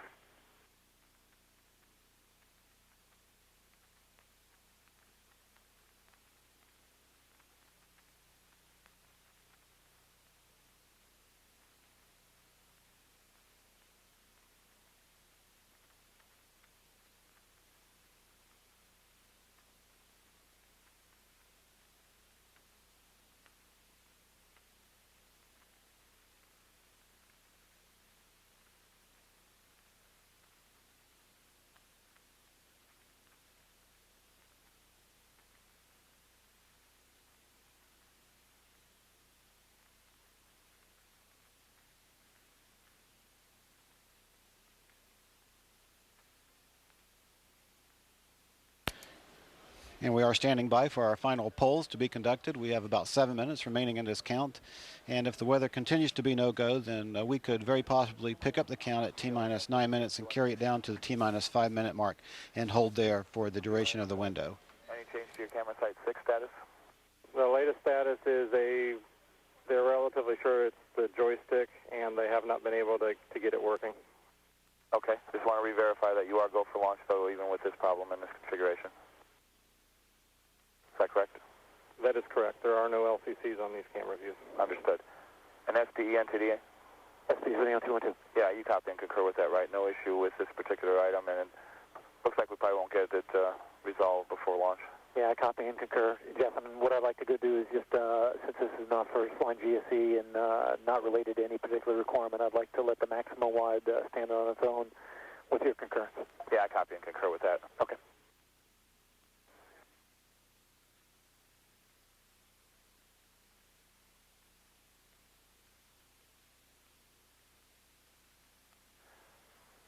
ISL, JRPS, Houston flight, perform the L-15 recorder activation. ISL, you copy?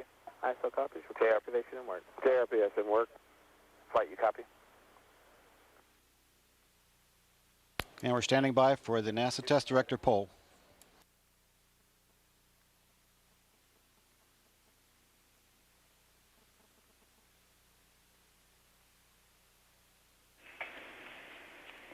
Houston flight, NTD N212. NTD Houston flight.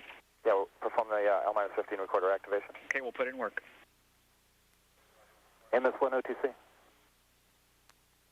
Go ahead, OTC. Activate V10 recorder. Activation in work.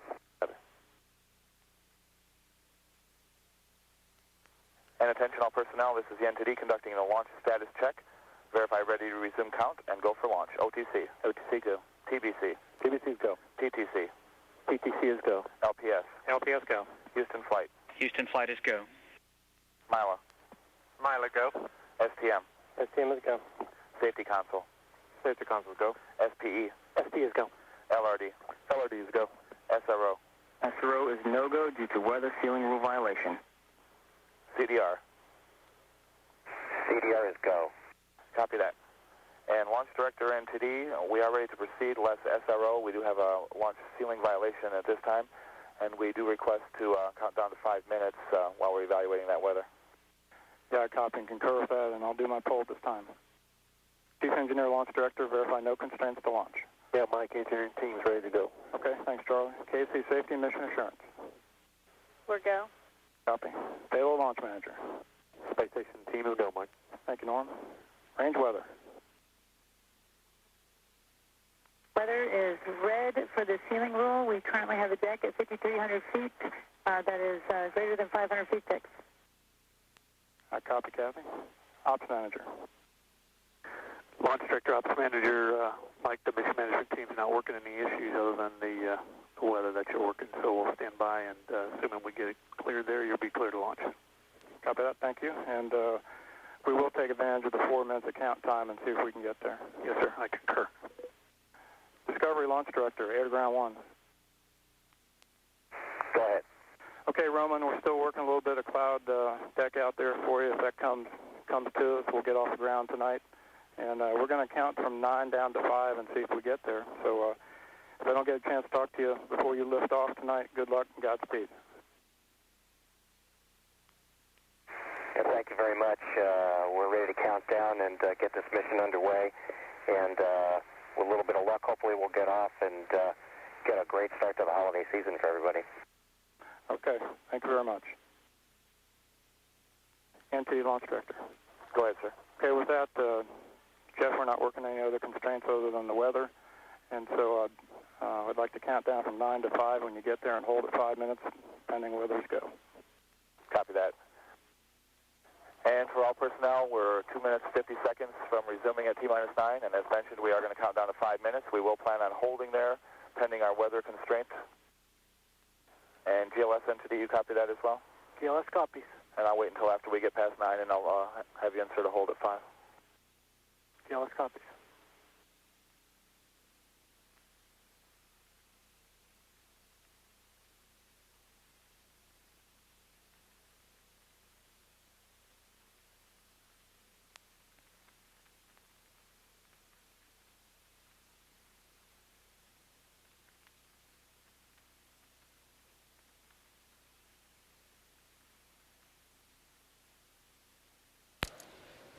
This is Shuttle Launch Control at... The countdown clock will resume in 2 minutes.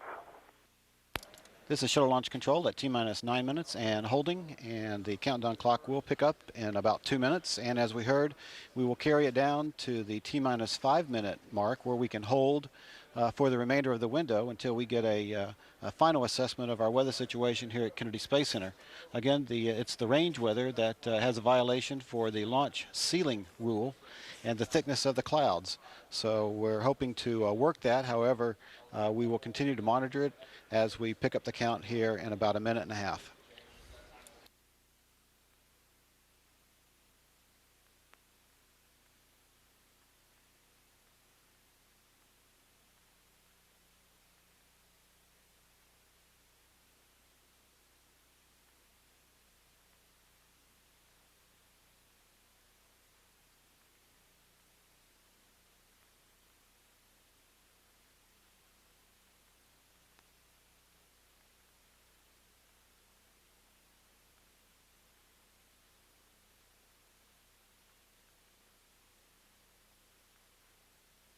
And attention all personnel, our countdown clock will resume in 45 seconds.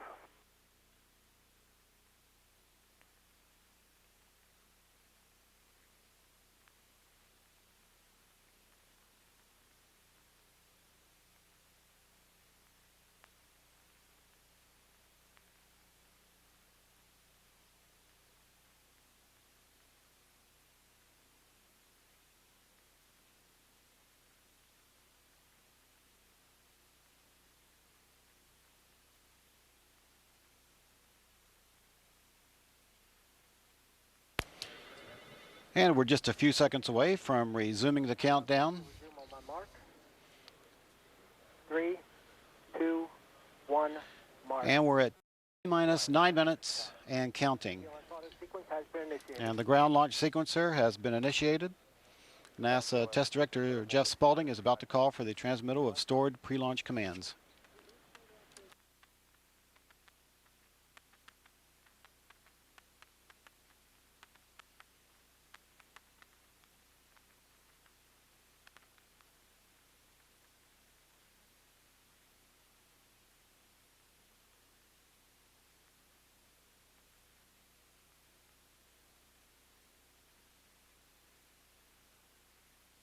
At this time, the shuttle weather officer is redirecting the shuttle training aircraft to make an assessment of clouds off the end of the shuttle landing facility. That's taking place at this time. Again, connect essential buses to fuel cells per your checklist. OTC, that's marked. Again, we are planning on holding the count at T-minus 5 minutes unless we get a positive reading from the shuttle weather aircraft that they are clearing us to proceed. OTC, PLT, essential buses connected to fuel cell. C copies.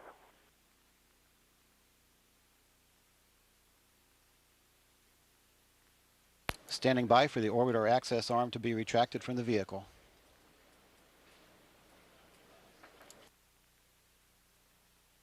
GLS is go for orbiter access arm retract. Discovery OTC, good luck as you light up the night sky and bring the ISS some sunny shine for the holidays. We'll see you home for Christmas. That sounds great. Thanks a lot.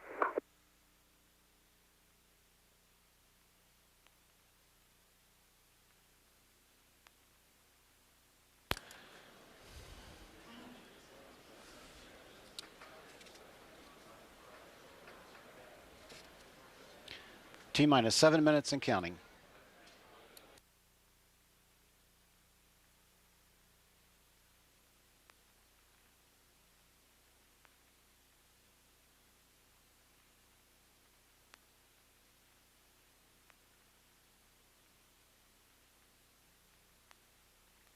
And GLS entity, you're set up to hold at 5, right?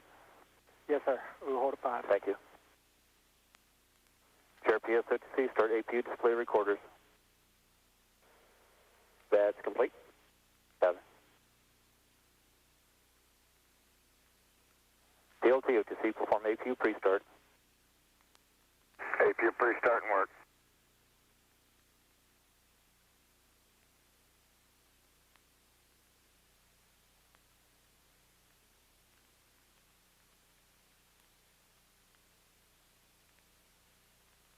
T-minus 6 minutes and counting.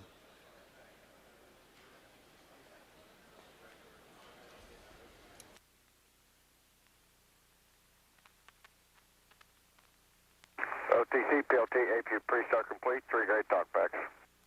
Copy, sir.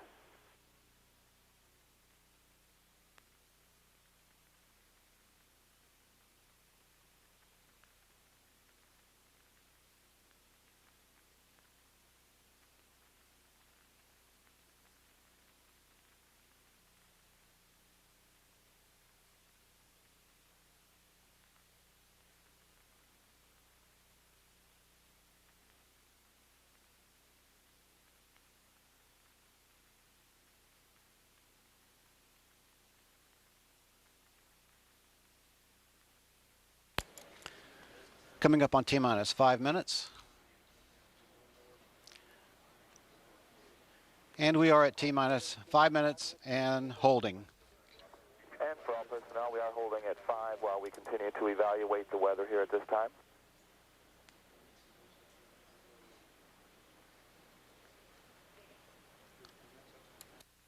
We're at T-minus 5 minutes and holding, and we have about 4 minutes, 40 seconds remaining in the window. NCD, SRO on 212. Go ahead, SRO. We count the count. Say again, SRO. We remain holding at T-minus 5. Affirm. And for all personnel, we have about 4 minutes and 20 seconds of window remaining at this time.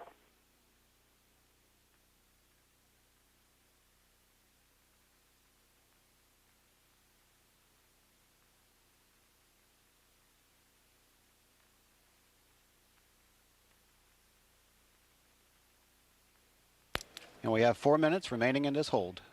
4 minutes remaining in this launch window.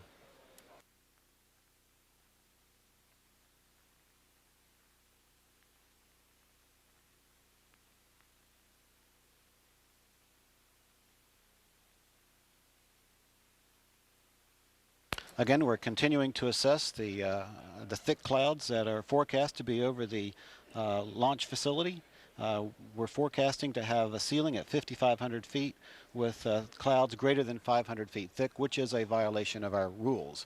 Again, the shuttle training aircraft is out assessing that situation right now and hoping for a thinning of those clouds or a lifting of the ceiling.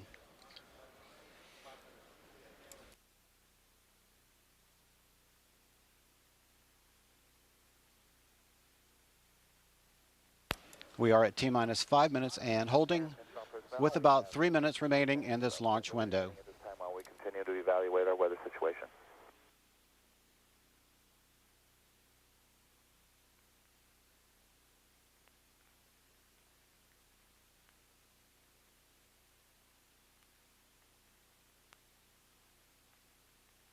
NTD Launch Director 212. Yes, sir. Yes, sir. We're still evaluating the weather. We've got the weather aircraft doing a couple more dives for our launch weather officer and see if that'll do us any good. So we still have 2.5 minutes left in the window, and we'll just see if we get there. I copy that. We'll be ready to proceed if we get that word. Copy. NTD, yes, sir, on 212. Go ahead, SRO. Can we turn the VDL?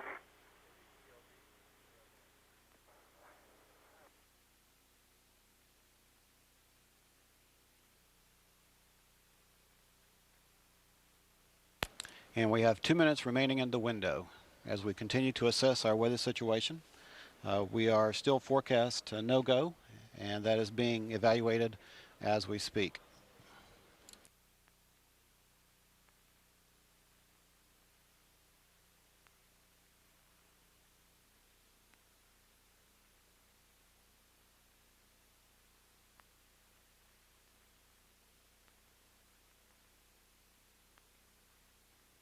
And for all personnel, we have 1 minute, 30 seconds of window remaining.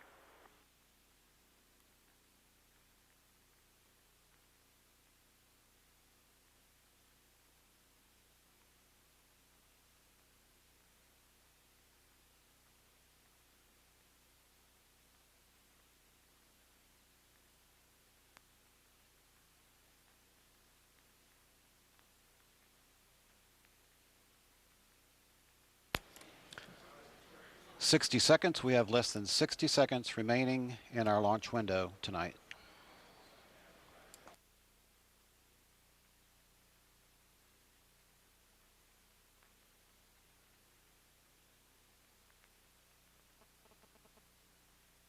Last second assessments are being made.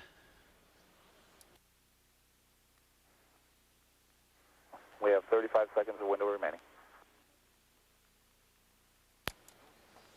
30 seconds remaining in the launch window tonight.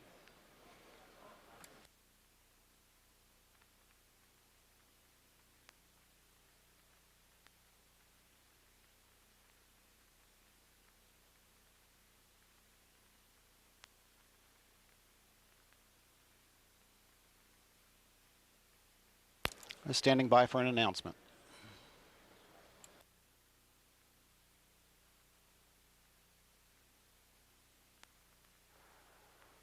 And Launch Director NTD. Launch Director? Yes, sir. We have exceeded our launch window for today. Okay, I copy that. Discovery Launch Director, air to ground 1. Go ahead. Okay, Roman, we gave it the best shot and did not get clear and convincing evidence at the end that the cloud ceiling rule would have cleared enough for us. So we are going to have to declare a scrub at this time. Appreciate your support, and we'll be working on a scrub turnaround plan for you. Mike, we understand. Thanks to the team for all their hard work. Try not to be too disappointed, and we will be ready to support the next time we get a chance. Okay, super. Looking forward to having you.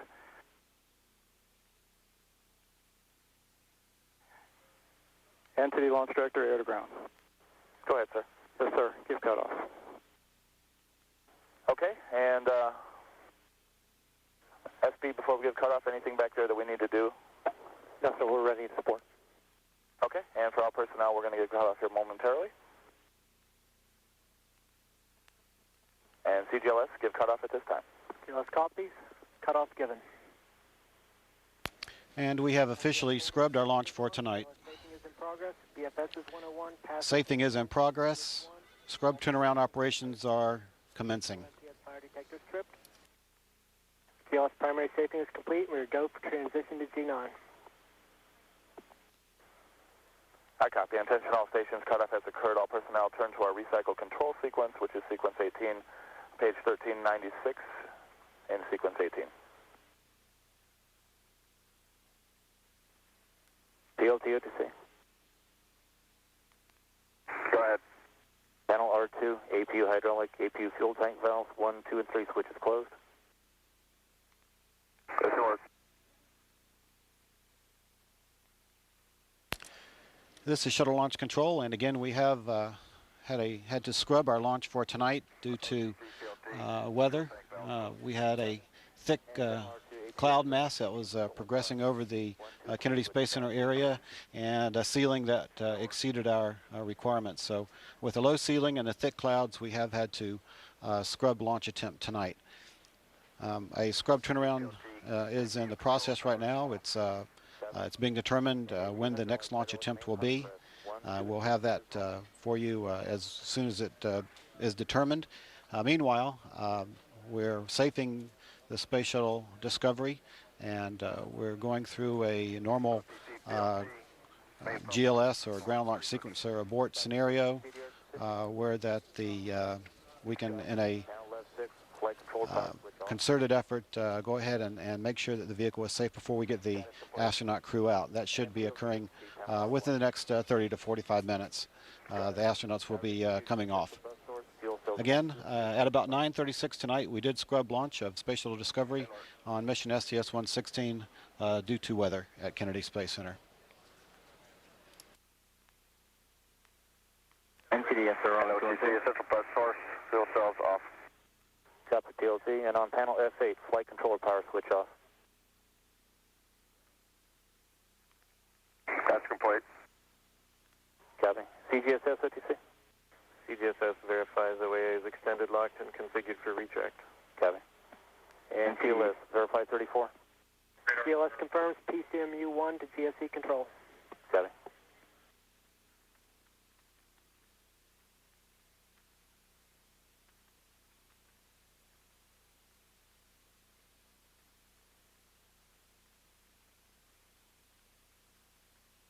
And CDR OTC.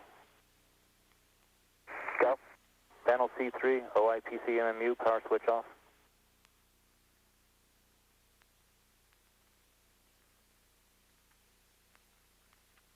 That's complete. ISL verify 40. ISL verifies. And GLS, can you give us 41? GLS verifies 41, primary safety complete, ready for G9 transition. And flight entity, verify ready for G9 transition.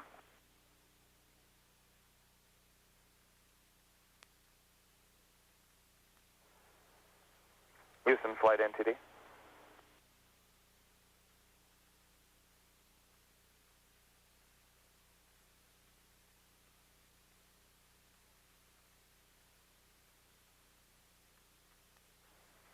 Houston, flight entity on 212. NTD Houston flight. Verify ready for G9 transition. We are ready for G9. Copy. CMPL, CLOX, CLHY. Verify configure for G1 to G9 transition. CMPL? CMPL is ready. CLOX? CLOX verifies. CLHY. LHY verifies. Console operators discontinue all LDB commands and reads during pass ops transition, and OTC I'll give you go on step 46. Copy. DPS copy 46. DPS copy.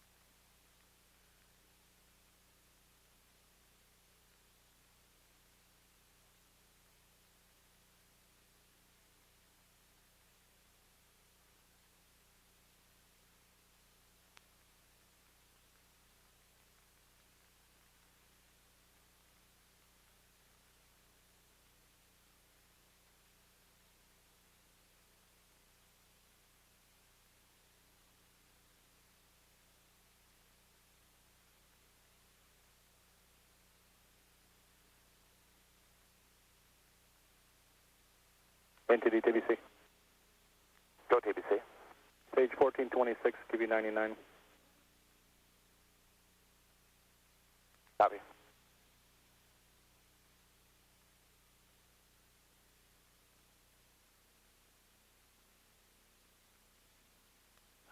Safety console, step 99 for you.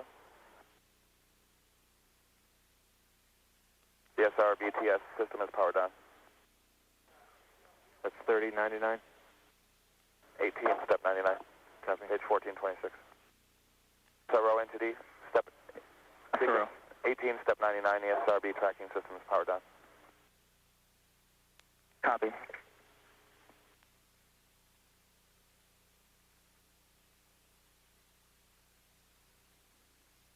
CDO DPS. Go. Panel C2, left CRT, select switch 3. Complete. CRT 3, major function switch GNC. Complete. Left keyboard, message reset. Complete. Left keyboard up 000 Pro.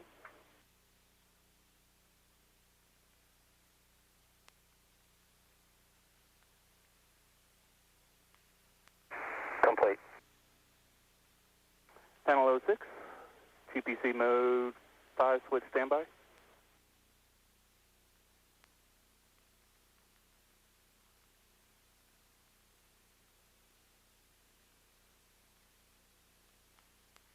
That's complete.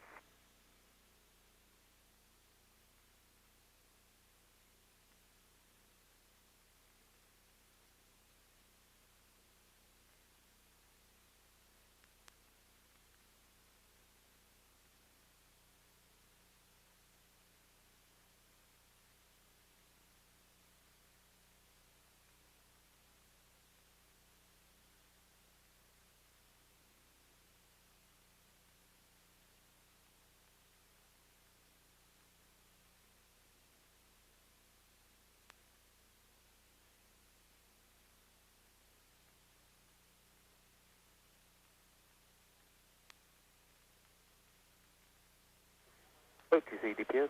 DPS configured for G9 downlist 44. Copy. NTD 56, we're in a G9. NTD copies.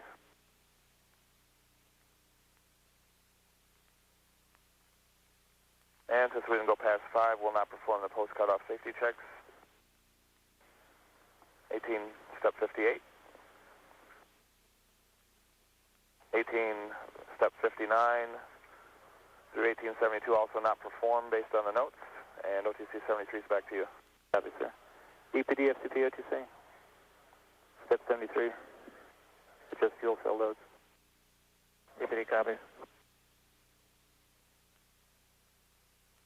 DLT, OTC. Go ahead. Panel R2. Go ahead. And perform MPS helium reconfig for your checklist, sir. Panel.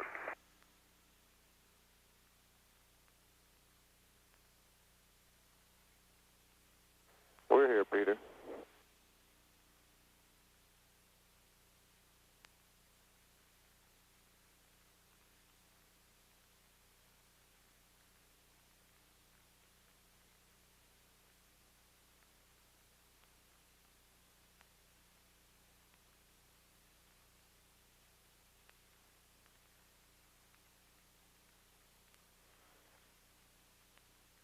EPD, OTC. This EPD. Do you need to run that pre-flight bite test? The note says it 5 minutes or later, so we're right on the edge. Step 86 on page 1423. Negative, we never got there. Copy. OTC, PLT, MPS, helium reconfig complete. This is Shuttle Launch Control. Just to briefly recap what occurred tonight. Our launch had been scheduled for 9:35 and 48 seconds. However, we had to scrub at about 9:36 tonight due to violations of our thick cloud rule and our low ceiling. This was a range weather violation. The range has to be able to conduct its operations with the monitoring the vehicle as it's being launched, and it can't do that if the ceiling is too low and the clouds are too thick, and that's exactly what caused us to scrub tonight. So the scrub did occur at about 9:36 p.m. Mission STS-116. The mission management team is discussing the options right now for our turnaround opportunities, whether it be a 24 or a 48-hour turnaround opportunity, or perhaps even longer than that. And that's basically going to be based on the forecast over the next couple of days, on the weather forecast over the next couple of days here at Kennedy Space Center. So we hope to have a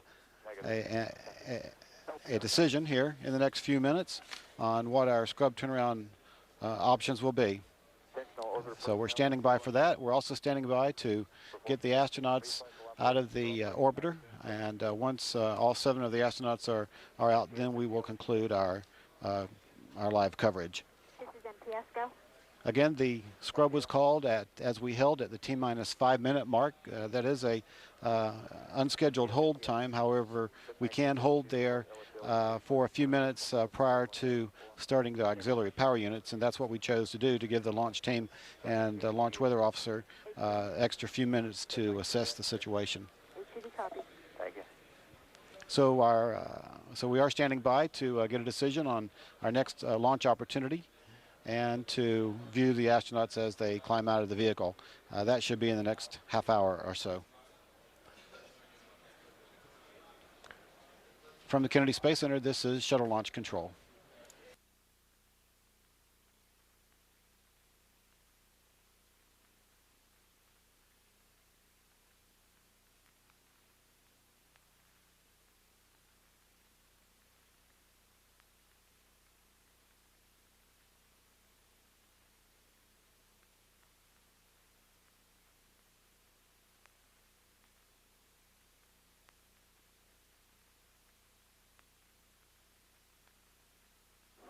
OTC, buddy. Go ahead, sir. Yes, sir. Can we have the CMQC on 153? CMQC, OTC. I copy 153. Thank you.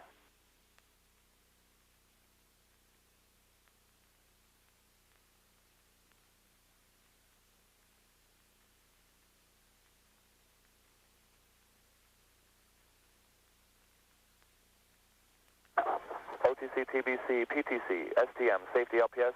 30, step 1, we can proceed with initial scrub turnaround operations. Safety copies. OTC copies. TBC copies. PTC copies. STM copies. LPI copy.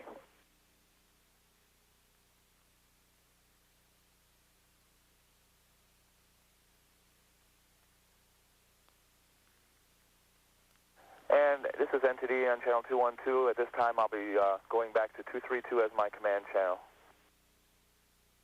OTC copies. TBC copies.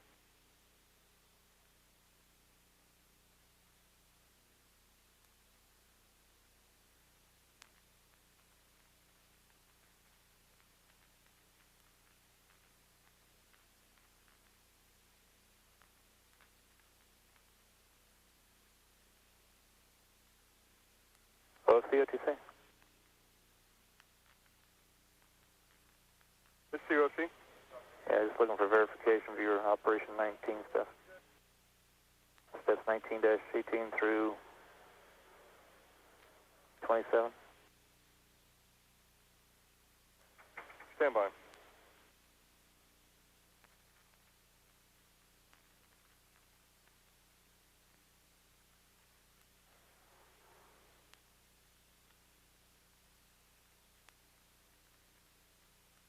CGSS, OTC. LPS, go ahead. CGSS. Have you Copy that. Operation 19 recycle? Yes, I'm on 19. I can call in some steps if you want. Yeah, I'm ready. Okay. Step 40 is a not performed, and 41 is also a not performed, and that completes 42. Copy that. And I'll take 19-4 as a completion also.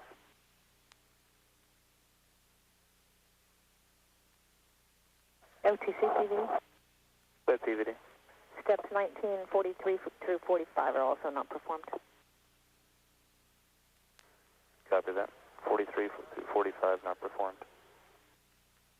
Copy. OTC CL212. ECL. 61, 62 are complete. It's also step 12. Copy. 61 and 62 complete. Yeah, 12 was the completion step. Copy. Thank you.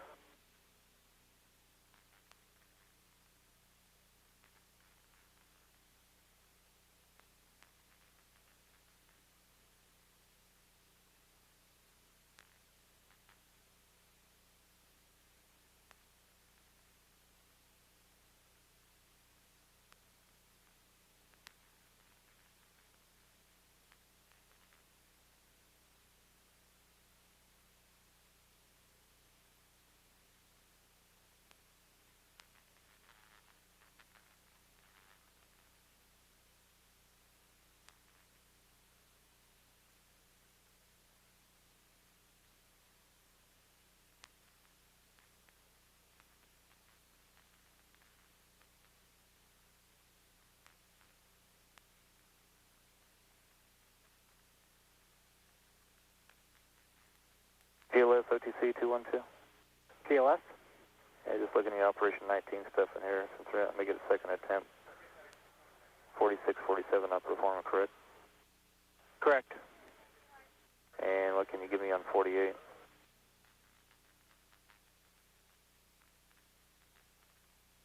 What was your question on 48? Step 19-48. Can you verify those? Yes, sir. Everything verified? Did you take any not performs on anything? We verified 1, 16, and 20. All others are not performed. 1, 16, and 20 are Yes, verified? Sir. Yes, sir. OTC COFC. Go ahead, sir. Yeah, I can give you sequence 19, steps 18 through 26 inclusive now. 18 through 27? Through 27, that's right. Sorry. Copy that.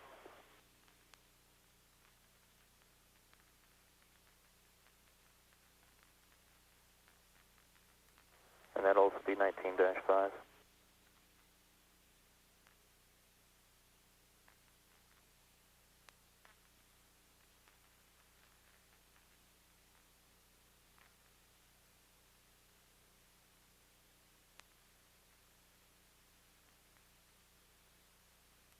CSME UTC?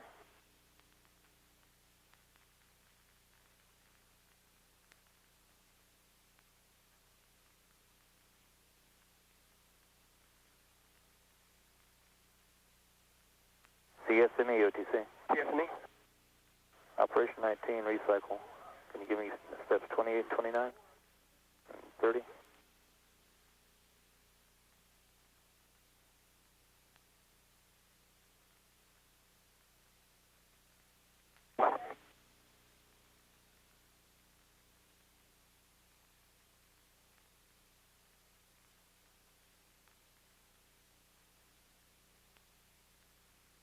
Double S OTC 212.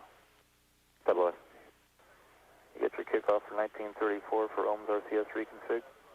Copy, we'll put that in work. Thank you.